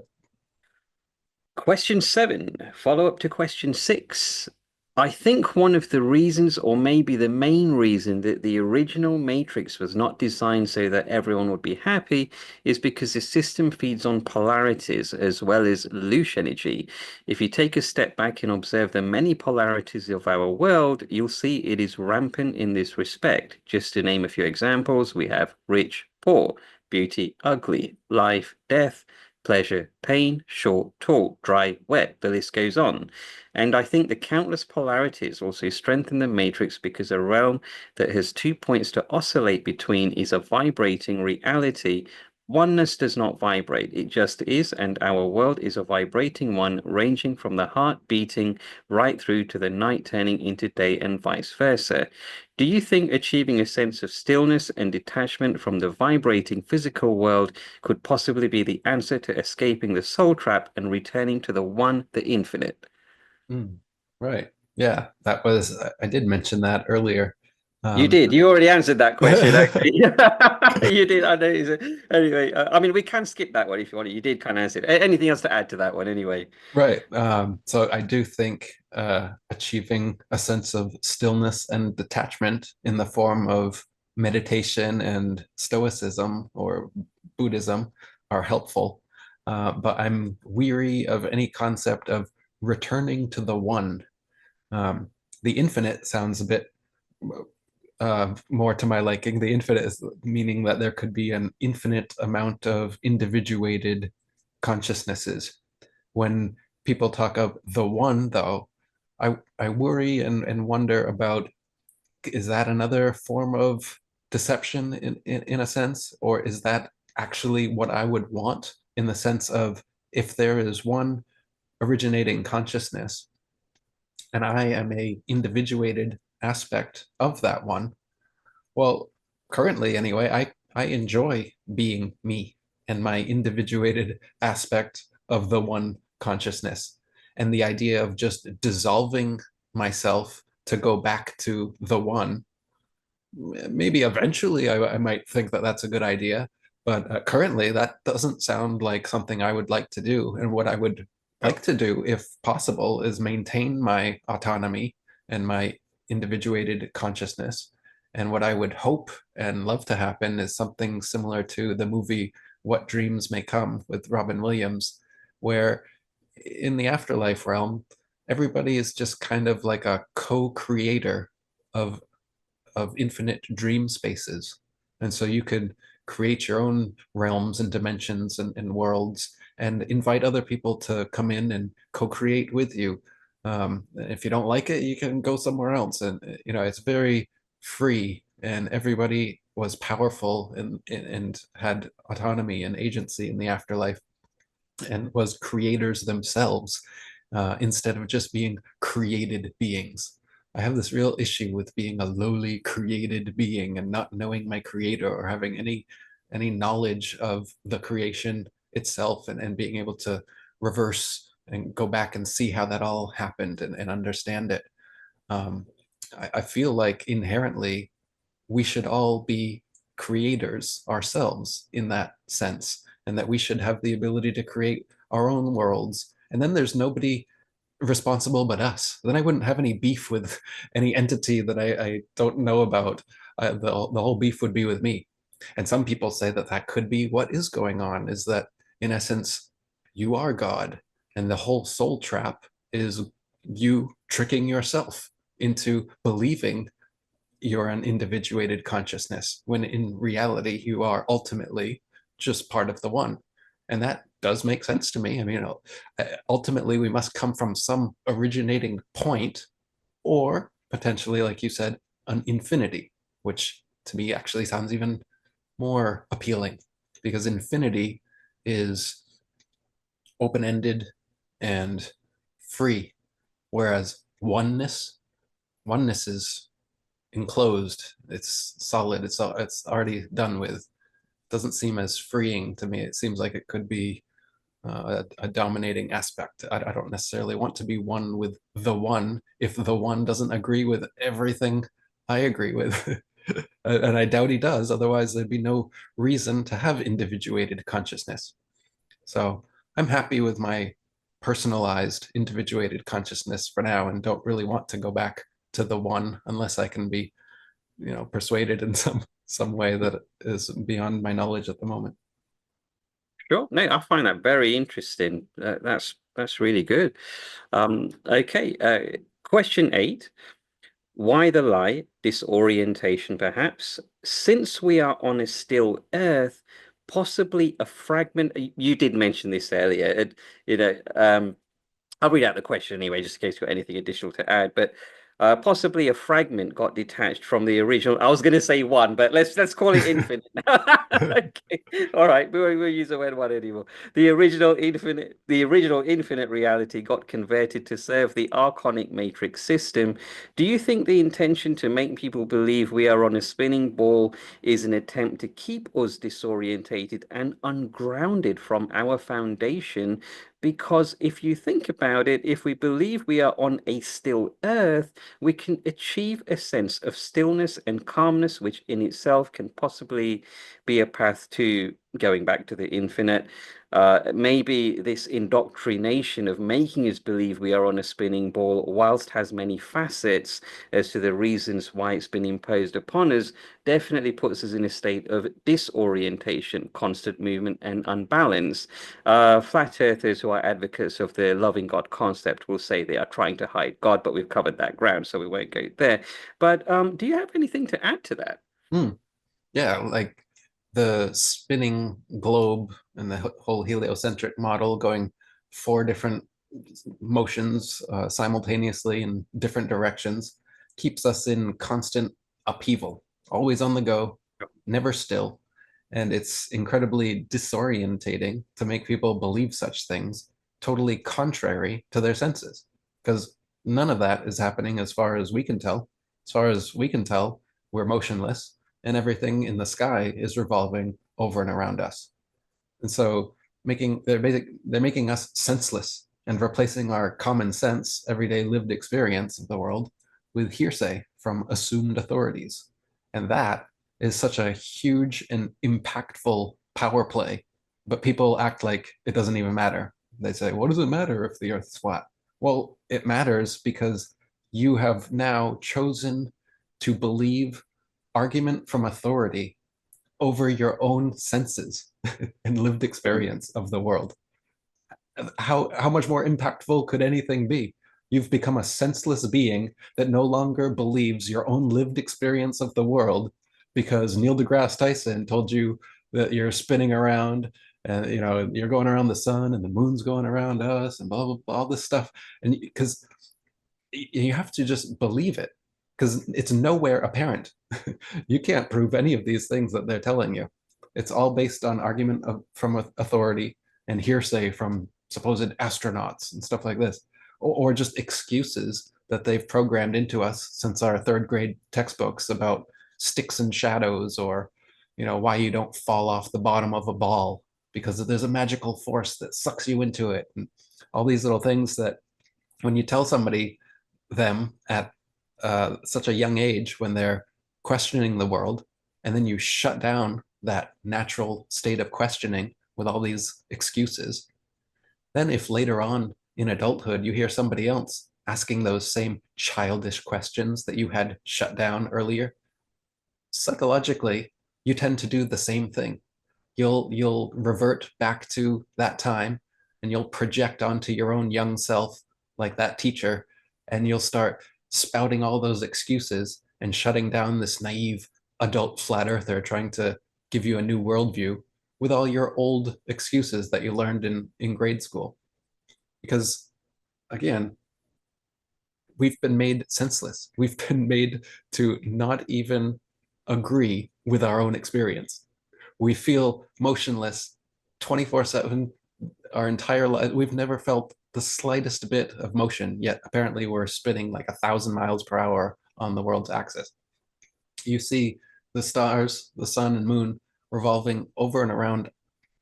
I mean, nobody experiences the earth revolving backwards away from, so a sunset isn't really the sun setting, it's the earth revolving backwards.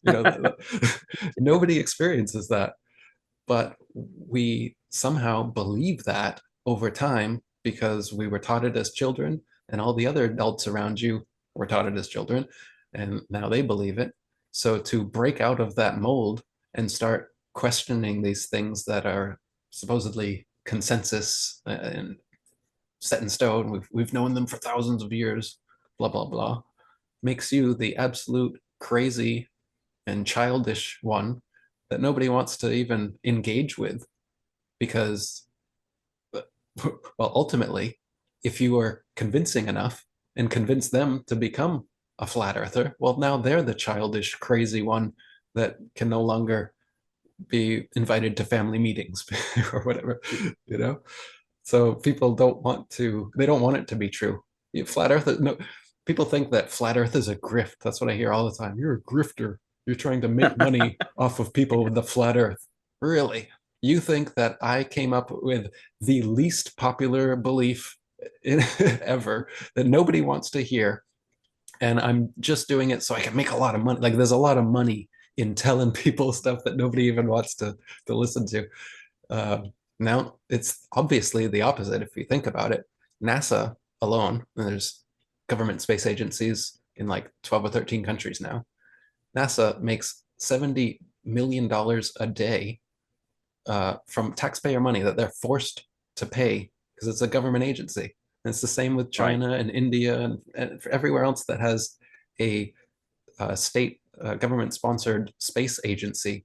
It's funded by the tax money of the population that they're forced to pay them.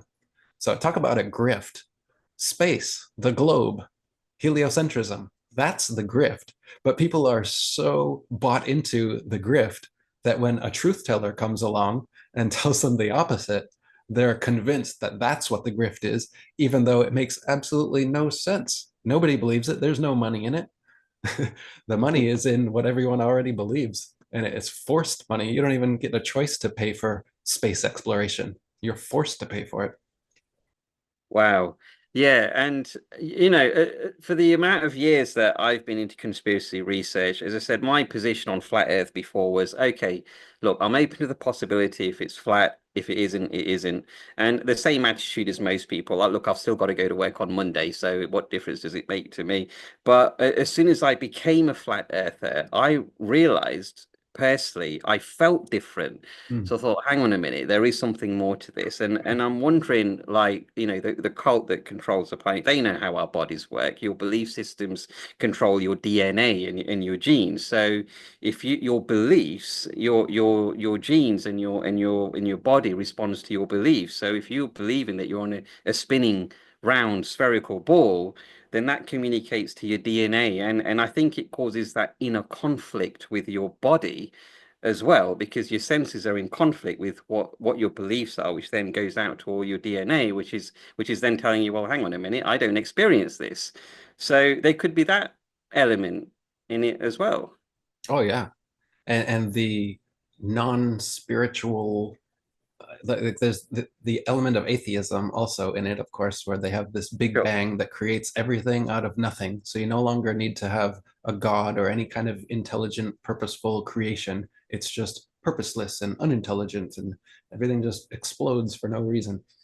Uh, and in their model, not only does the big bang happen, but the big crunch happens, and the sun eventually will explode, and the earth will eventually die.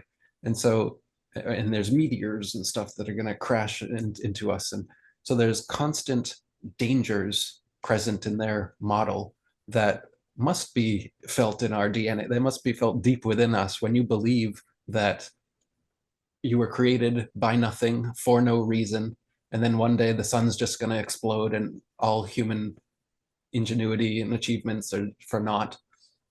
That philosophical worldview is completely nihilistic, and that's what they're pumping into us with this cosmology, is that nihilistic worldview and everything that goes along with it, like hedonism and selfishness and materialism, which is the very type of world that they've created around us to enjoy, if you can do so. um, and if you are on the flat earth, if you get off that spinning globe atheistic nonsense, well, suddenly, yeah, you realize that this is a intelligently created, designed place. There is purpose. You are still as well. You're not off kilter and off your footing all the time, thinking you're spinning around thousands of miles per hour. You know that you're just sitting there, just like it. Everything's just like it appears. You know, it brings Sure. back your own personal power to just be able to trust your senses. People, I mean, I don't know how many percentage of people walking around, they don't even trust their senses. They trust their senses to cross the street and to sit on the chair and not fall off it and everything. But when it comes to the biggest things that our senses perceive, they think the exact opposite. Oh, no, no. The sun, the moon, they're not exactly the same size. The sun is 400 times bigger than the moon. Don't you see it? No. Well, that's because it's also 400 times farther away. And so they just seem to look exactly the same size from your faulty perspective, says my friend, who's never been to the moon or the sun. He's just believing Neil deGrasse Tyson, who gave him this explanation for why his senses are wrong. And then he's telling me, your senses are wrong, Eric. Don't you? They're wrong, just like my senses. The astronomers told me so. Well, believing your senses might not be as crazy as they want you to think it is. And that's the main message of the flat earth. And once you do start believing your senses, you see that, yeah, you are motionless. Yeah, everything is revolving over and around us. And this idea that a godless Big Bang created everything and then a big crunch one day is just going to dissolve everything randomly for no reason, well, that doesn't make much sense. But then you get new metaphysical questions, which are the ones we're talking about, which is that intelligent, purposeful creator. What is his true nature? And what is his purpose for this earth? And that that is quite a question. Sure. No, absolutely. Brilliant. No, great answers. Okay, question 9. Again, you did touch on this earlier, but okay, detachment, fragment, or created from ground up. The creation of this reality is definitely a hot topic of debate. According to the Gnostic scriptures, if I'm not mistaken, I'm not claiming to be an expert in this, it's just what I've sort of picked up here and there, but that according to the Gnostic scriptures, our reality was created as a fake copy of the original Matrix. I personally think there are either of two possibilities here. One, our reality was created from ground up to mimic the original Matrix, but with its own encoding. Or two, a fragment was taken from the original Matrix and that piece was decoded to suit the agenda of Yildabaoth and his Archons to enslave the living organisms that would inhabit it. This would certainly explain the glimpse of good and high vibrational energy that is experienced in this reality, because we have been detached from the ultimate true source. I've got one written all of these questions, but I'm going to replace them all with the infinite. So the infinite but some of its characteristics and attributes are still here. Which of the two possibilities are you in favor of, or do you have a third explanation for this? Hmm. The Robert Monroe Loosh Farm idea sounds a lot like number one, and the Gnostic view is more like number two. And I personally don't have an inkling either way, but I do have these serious questions, like I was saying, about if this is the only reality available and why we've incarnated here. Is this the only place in all of the universe, in all dimensions, and all existence? Or are there other places besides here? Are some of those places better? And if so, why would we willingly choose to come here instead? I find it an insult to my intuition to assume that this place is the best place in all of existence, or the best possible place that God could create, and that there's nowhere better than this. Nowhere where suffering, sickness, death, disease, natural disasters, and a perpetual food chain of life eating itself doesn't exist. Nope, couldn't create that. This is the best I could do. Like that just doesn't make any sense to me. So what does make sense is that there is something better, a heaven, or at the very least, the ability for me to be a creator or a co-creator of my own experience. That's what I hope for. And that's what makes sense to me. It just doesn't even make sense to me that there could be God, there can be an entity intelligent and powerful enough to create this entire reality and all these experiences, but not be able to create it any better than this, or without all of these negative caveats that seem quite unnecessary. If you are a powerful creator, come on, you are the only entity with agency, and everything you create, you are responsible for it. You can't pass it off onto Satan or the humans you created and be like, it's your fault. But that's what people seem to buy nowadays. Sure, sure. Wow. Yeah, no, I absolutely agree with you on that one. Okay. Question 10, the casino effect. Now, you did talk about this earlier, but it's just to expand on this area a little bit more. So, one of the counter arguments to the Gnostic vision of our reality is often expressed by people who will state the following. It's not all that bad. Nature is beautiful. I like it here. Yes, I go through sadness at times, but generally, I'm happy to be alive and love my family. I'm living the life of my dreams, and I am grateful for what I have. Life is precious. You should live every day as if it were your last, and there are positive things to experience here. Common one I hear all the time. If you hadn't had gone through the hardships of your past, you would not be the person you are today. I'll tell you what, if my memory wasn't wiped every time I reincarnated, maybe I can be the person I want to be from birth rather Right. than from my mid 30s or 40s. That would be nice. But anyway, in my opinion, the good that is experienced here is what I call the casino effect. So, just to explain, if you went into a casino and everybody lost money, you'd know it was rigged. So, it is deliberately engineered so some people win and others lose to give it the illusion of authenticity.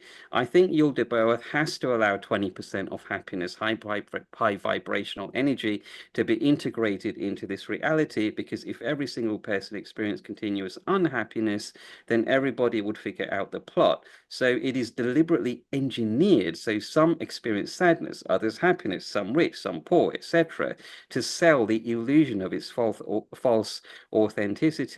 Another observation I have noticed is that happiness has to be paid for, and it is momentary, temporary, whilst unhappiness comes in spades. It is free and easier to inflict upon others. Do you agree with that line of thinking, and what would you add to this? I know you did talk about this earlier, but anything to expand on that, I guess. Hmm. Yeah, that's a great point with the happiness and unhappiness. I mean, there's uh, a illness known as chronic depression. Many people suffer from it, and where it's basically you're sad all the time, an underlying sadness that doesn't go away for a long period of time. I've never heard of anyone that has chronic happiness.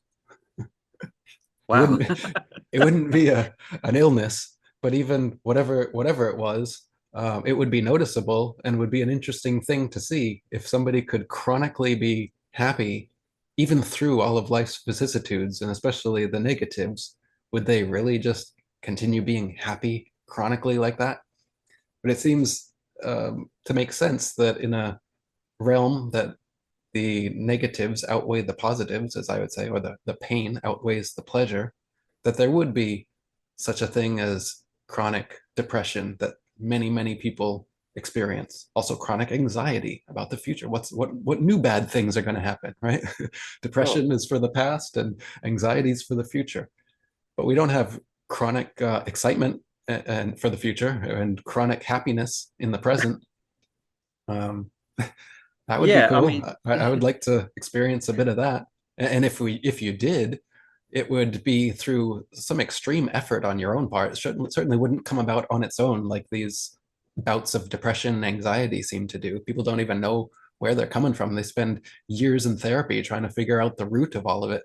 Meanwhile, happiness is so fleeting and just comes seemingly of its own accord and these moments that rarely accrue. And like I said, they're not even as pleasurable as the most painful moments are painful. So they're not even worth it. yeah, 100%. No, it's something I think about all the time as well. There's such an unbalance between the two.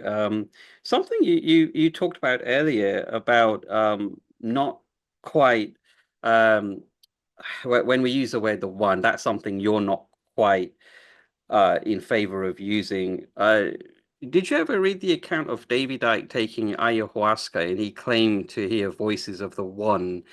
He was communicating with him, and I can't remember this lady's name, but there was another researcher in the field of reptilians who came out and said, no, that wasn't oneness at all talking to him. That was archons disguised as oneness uh, communicating with him.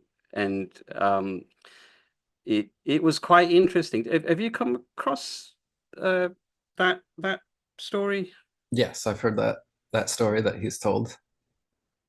Yeah, yeah, in his books. But yeah, like this voice claiming to be oneness, and then he came out and said, "Oh, oneness doesn't have a problem with these elites. It could take her." Well, I tell you what, if it doesn't, it's certainly buying its time. Because it had like thousands and thousands of millennia of evil, corrupt kings and governments. I tell you, I'm like, well, and in your own time. But anyway, I don't know. It brought back that thought in my head. Um, Okay, so that's question. Okay, question 11, follow up to question 10. Okay, so yeah, I mean, it's like being in a prison and the warden tells you, well, at least you got a toilet, meals every day, and some fresh air every now and again. You should be grateful to be alive, but you are still trapped within a prison cell, just as we are trapped inside of our biological bodies, tuned into a holographic Earth prison.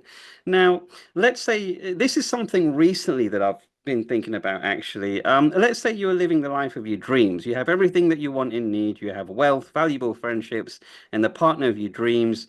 Would you be content with having all of those things, knowing full well that there are others living in lack? Because I certainly would not be satisfied with that, no matter how much I have.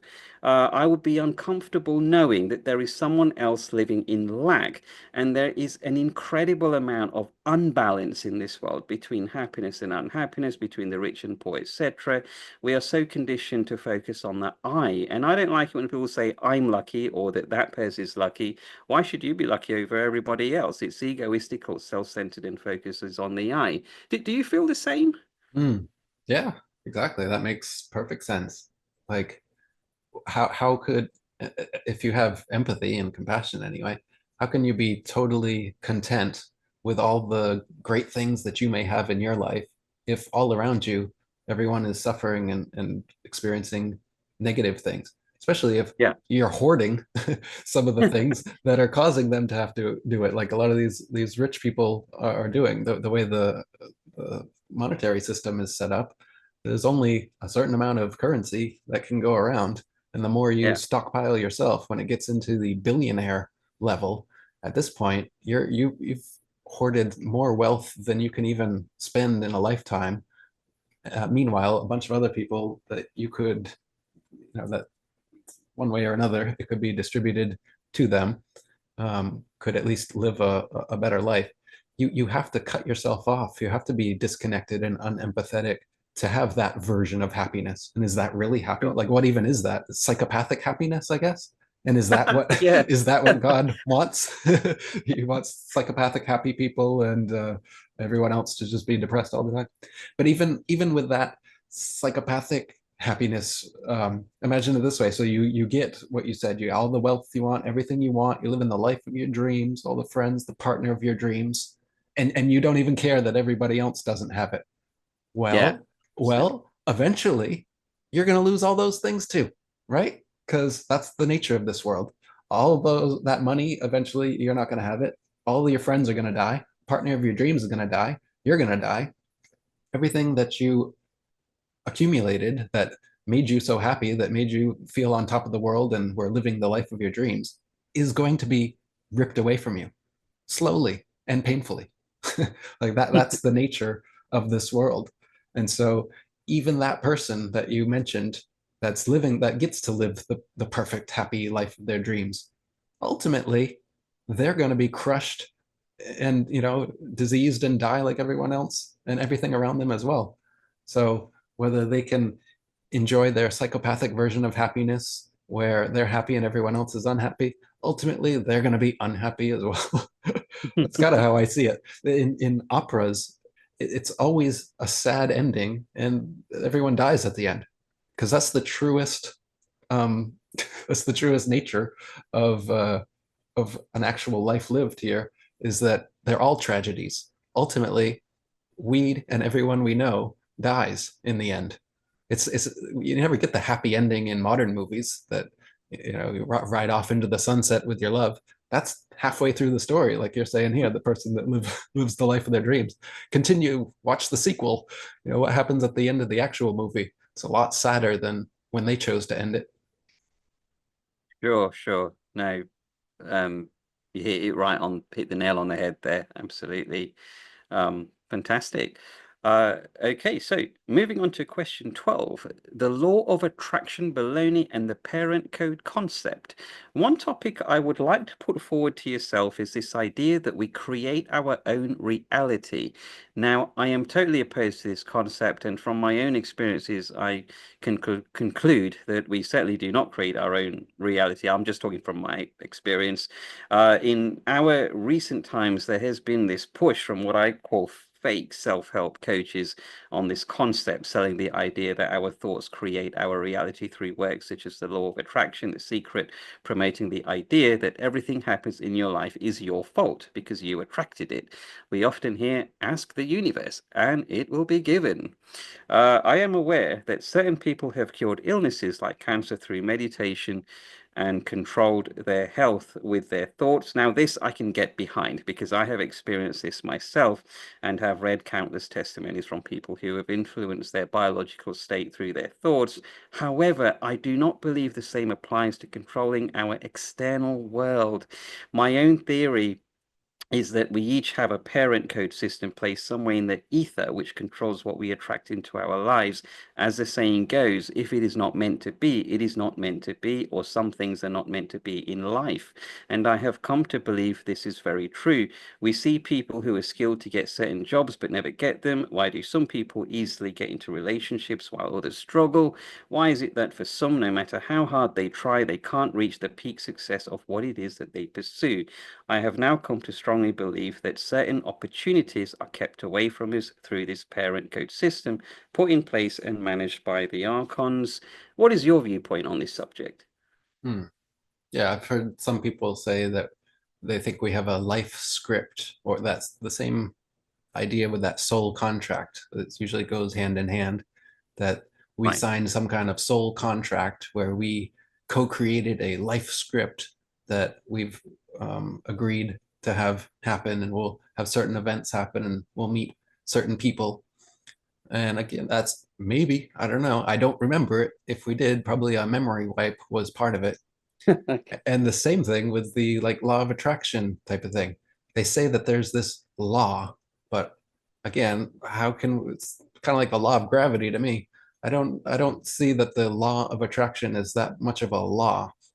I can sit here for as long as I want thinking about um, how great it would feel to be in a Ferrari like they do in that The Secret movie, and I can Yeah. go through the feelings of how I would feel if I already owned the Ferrari, and I can sit there like a tool, shifting the gears and driving through my room like the guy in the movie does.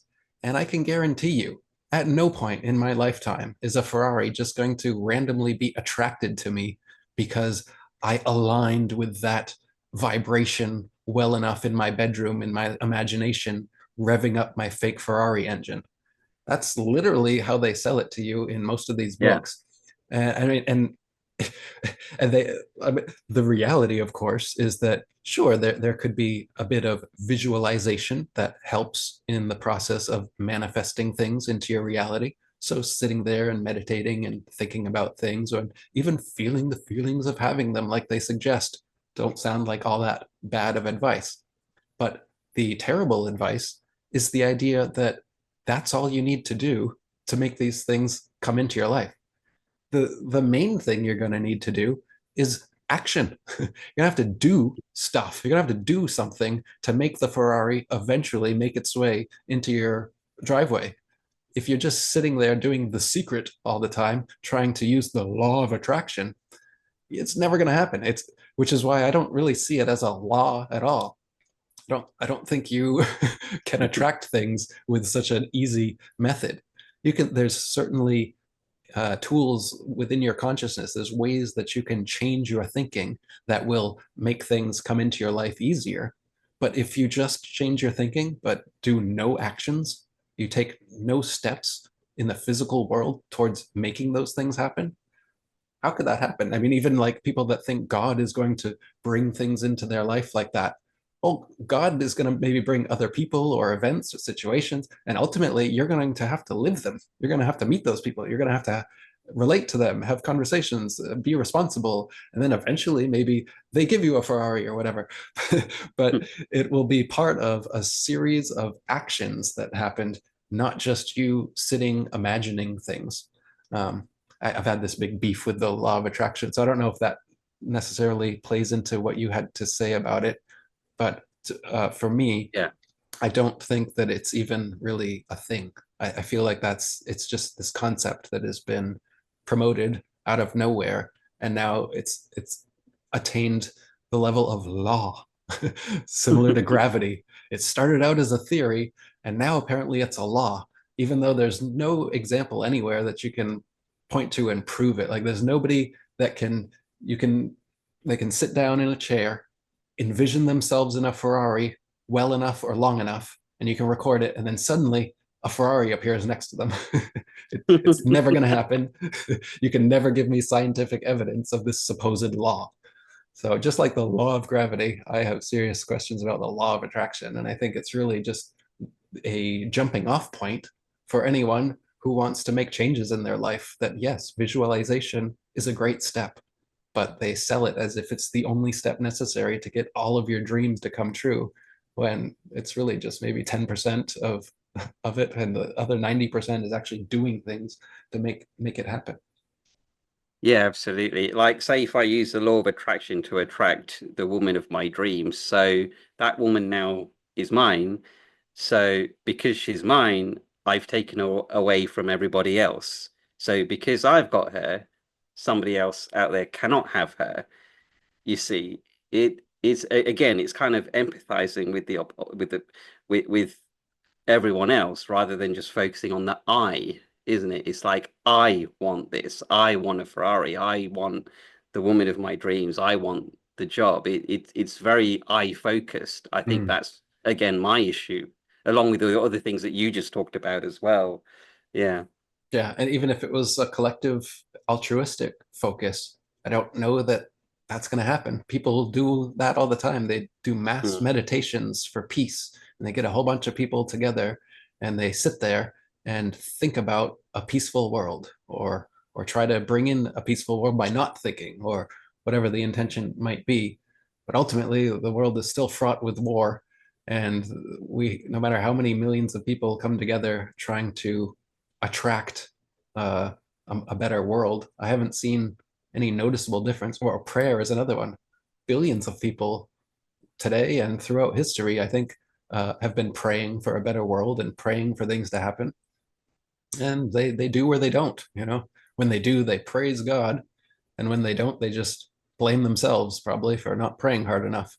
But I think similar to the law of attraction, it's all just it's up to you. If all you're doing is praying, well, yeah, that's why you get kind of a 50-50 result. You got to pray and then put it into action.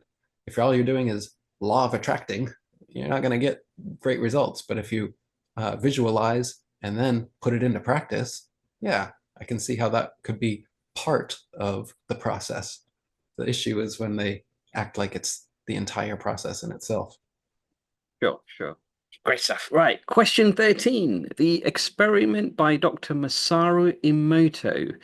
I would like to talk about the experiments with water by Dr. Masaru Emoto.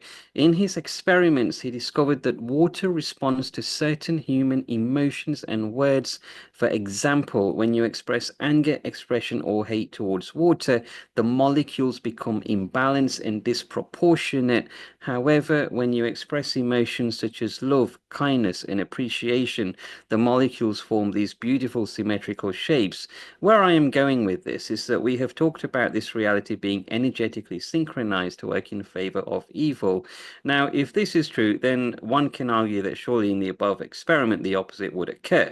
Do you think the results from Dr. Emoto's experiment show signs of the 20% of high vibrational energy that exists in our reality, or could be a result of the casino effect, which we have already talked about, or even the result of a leak from the original matrix, which operates on, well, principles of the infinite, as we call it? Yeah. Um, the the original Gnostic interpretation was they called this a broken mirror image. So it would make sense that if this is a broken mirror image of heaven, then certain trace elements of heaven would still be around. And that is, like I said, in the beauty of nature and the love in our hearts, and very well could be in the molecular structure of water that has been blessed. Because Dr. Emoto's work shows that when you put positive energy or words to the water, it makes symmetrical, beautiful shapes. And when you say negative things or put negative words on the water, it makes unsymmetrical, ugly shapes. Um, but I wouldn't necessarily say that just because that happens, that that means that this reality isn't energetically synchronized to work in favor of evil. It can still be that way, just that the good vibrations create beautiful images. Negative vibrations create ugly images, but that doesn't speak either way to a fundamental reality of which is supposed to, like it's supposed to be one more so than the other or whatever. So I'd say it could be either of those. And just the fact that positive, beautiful words and emotions create beautiful shapes in that way doesn't mean it's necessarily energetically synchronized to work in favor of good or evil. Similar to how people appeal to bunnies and puppies and trees and mountains and sunsets when you speak of the abundant inherent negatives here. I see them both as being present, and I see Dr. Emoto's work as showing that both have a outcome. Positive has a beautiful outcome, negative has an ugly outcome. But I guess what you're saying is, if it was energetically synchronized to be this way, that ugliness, negativity would look beautiful, and and vice versa. Um, I guess that's a possibility, but I don't think that that's necessarily the case. Sure, sure. Okay. No, I hear you. Okay, no, another great answer. Uh, Question 14. So any connection between the flat Earth model and the artificial moon? So moving to a different topic, I'd like to get your viewpoint on the theory that the moon is a artificial construct, possibly a spaceship. We have heard conspiracy researchers such as David Icke talk about the moon matrix and non-human entities operating this matrix from the moon. I personally haven't done a great deal of research into this, but from what I have read, it is said that the moon was was brought here recently-ish in our history, as ancient records do not talk about the moon. We have seen this concept also hinted in movies such as Star Wars. We have been told that the moon influences tidal waves, affects human behavior and weather patterns. If it is true that the moon was brought here and is indeed an artificial construct, it would suggest that extraterrestrial entities exist and operate outside of the Earth plane, possibly outside of the firmament, as we call it. What is your opinion on this subject, and is the moon being an artificial construct compatible with a flat Earth model? Hmm. In David Icke's Moon Matrix talk, he gets really specific about the claims he makes about the moon, saying it's a physical spaceship used by interdimensional shape-shifting reptilians who control humanity psychically from this as their moon base.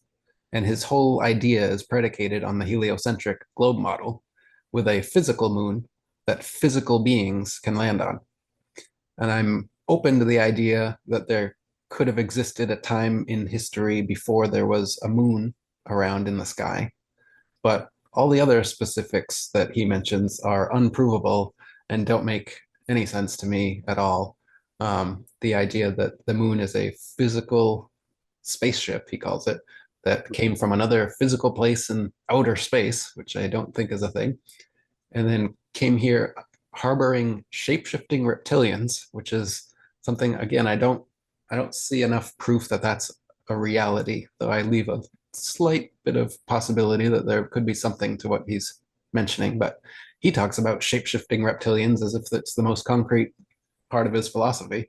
I haven't seen that level of evidence to say that such things exist, nor that they control humanity from the moon base. He says they have moonbeams that hypnotize us. So he's got quite a whole thing, and it all fits in with the heliocentric globe model, which is why I think David might be, well, one of two reasons why he might be reluctant to either research or come out and say that this is the reality, because it goes against most of what he's said in most of his books, and or because he's just a gatekeeper anyway. I mean, if he's genuine, then I would say the likely reason he can't seem to see through the whole outer space deception is because a lot of what he's based his worldview is on that. Um, but there's also the possibility that he's a knowing gatekeeper, and he knows about the flat Earth, for example, or he knows about certain other things, and he's there in a way that I think Alex Jones plays this role, where he gives you a certain amount of conspiracy knowledge, but knowingly gatekeeps other things, and as a result, is a literal mouthpiece of the very conspiracy he's supposedly against, which was a big waking up thing for me because Alex Jones was one of the first people that I came across talking about all of these subjects, and I listened to him for years. And then as I slowly started coming to conclusions that he doesn't, and he veers off of, and he strays people away from certain conclusions. For instance, like the fact that we haven't been to the moon, or that the Earth is flat, or that Zionists control things. He'll just say globalists, right? Global. There's no such thing as a globe, and his main thing is the globalists. In a sense, yeah, the people who created the globe. Yeah, if that's what you mean by globalists, I actually agree in that sense. But it's weird when you think that somebody who is fighting the conspiracies, fighting the good fight, and then there's like a fall from grace where you realize maybe he's actually part of the conspiracy, and the role he plays is to pretend like he's a leader and fighting the good fight.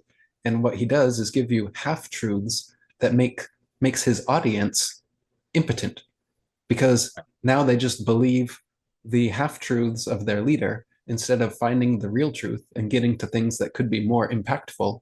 They're led off like a Pied Piper into an area of research and thinking that doesn't actually gain any real traction. And I would think if there was a world conspiracy, you would certainly need to have Pied Pipers like that set in place. Otherwise, true, genuine leaders would rise to the top and lead genuine movements. So you have to have controlled opposition leaders to lead people in directions that you have already pre-approved. And so even like Alex Jones, for example, he came out about the various school shootings and was saying that they were crisis actors and that they were staged, and not real events. And then suddenly he's taken to court and he retracts all his conspiratorial statements about that. Now, is that because he went too far? Was he just shooting from the cuff in his conspiratorial way, and then he said something that was beyond what he's supposed to say as a gatekeeper? I wonder about that.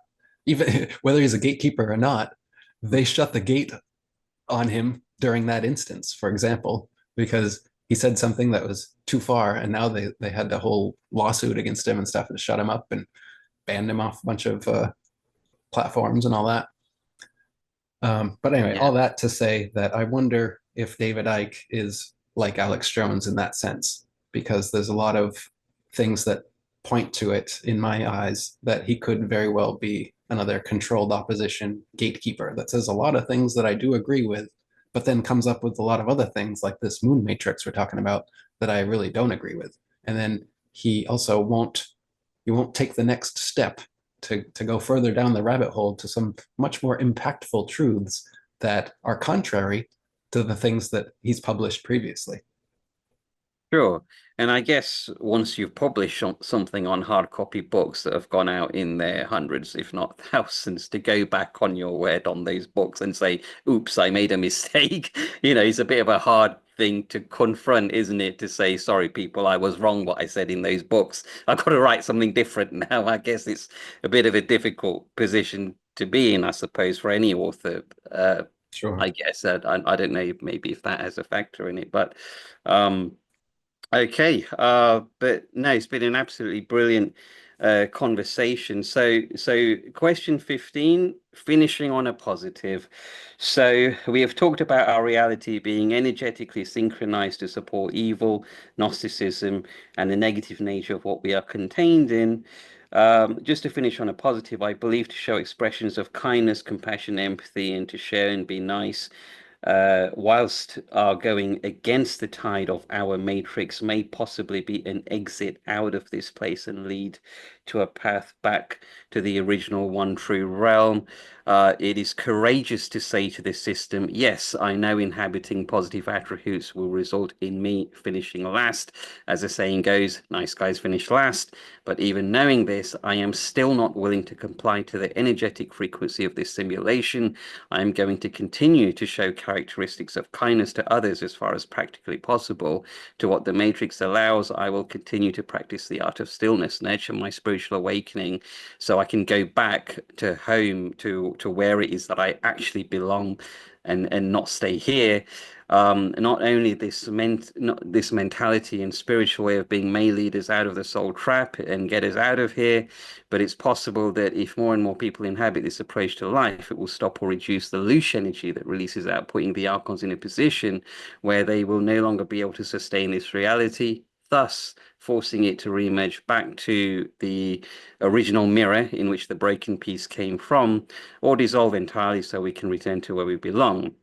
I know that um, I know all of that would have to run in conjunction with other things such as not following the light, not contracting to reincarnate, and not falling for the manipulation tactics after we leave our physical bodies. But on the whole, what do you think? Hmm. I It's more hope than Hmm. think. Okay. I hope that there is a way out of this soul trap and soul trick. I hope that I'm able to see it in the moment, and potentially our co-creative energy could create a place like heaven, or like I hope. It makes sense to me that that is what our consciousness is able to do when it's outside of this physical world and physical bodies anyway. Consciousness regains those powers. That's what a lot of near-death experiencers say, is when they leave their physical body, they start to regain all these powers. They're able to travel at the speed of thought. You just think something and you're there. They're able to remember everything from their life, stuff they'd forgotten from childhood. They just remember it all. And some of them say they go to that Akashic record and they remember all of human history. They remember everything. Any question they have, they instantly know the answer when they're in that state. But then they say once they come back into the physical body, it's similar to a dream in that when it was happening, yeah, but now when you're trying to make me recall it, it's all hazy. I can barely remember what happened. And I wonder if that is what our experience is like innately once we're out of body. We very well may be very powerful creators. And that could be why the archons are so quick to try and deceive us and distract us into reincarnating before we realize our true power once we're out of these physical bodies in this physical realm. Sure, sure. No, that's another fantastic answer. But that's all my questions, Eric. I would just like to say a big, big thank you for having this talk with me and for all the work you have done to try and wake up as many people as possible. You are a remarkable human being, and we are right behind you. Keep doing what you are doing, and together, maybe we can help each other hold on to that hope that you talked about, that will get us out of here. Oh, thanks so much. Yeah, those were excellent questions. I appreciate that. Thanks for a good interview. And thanks for contacting me and helping set this all up. Yeah, no, absolutely. You take care, my friend, and bye for now. Alrighty. Thank you. Bye bye. Okay, bye. Bye.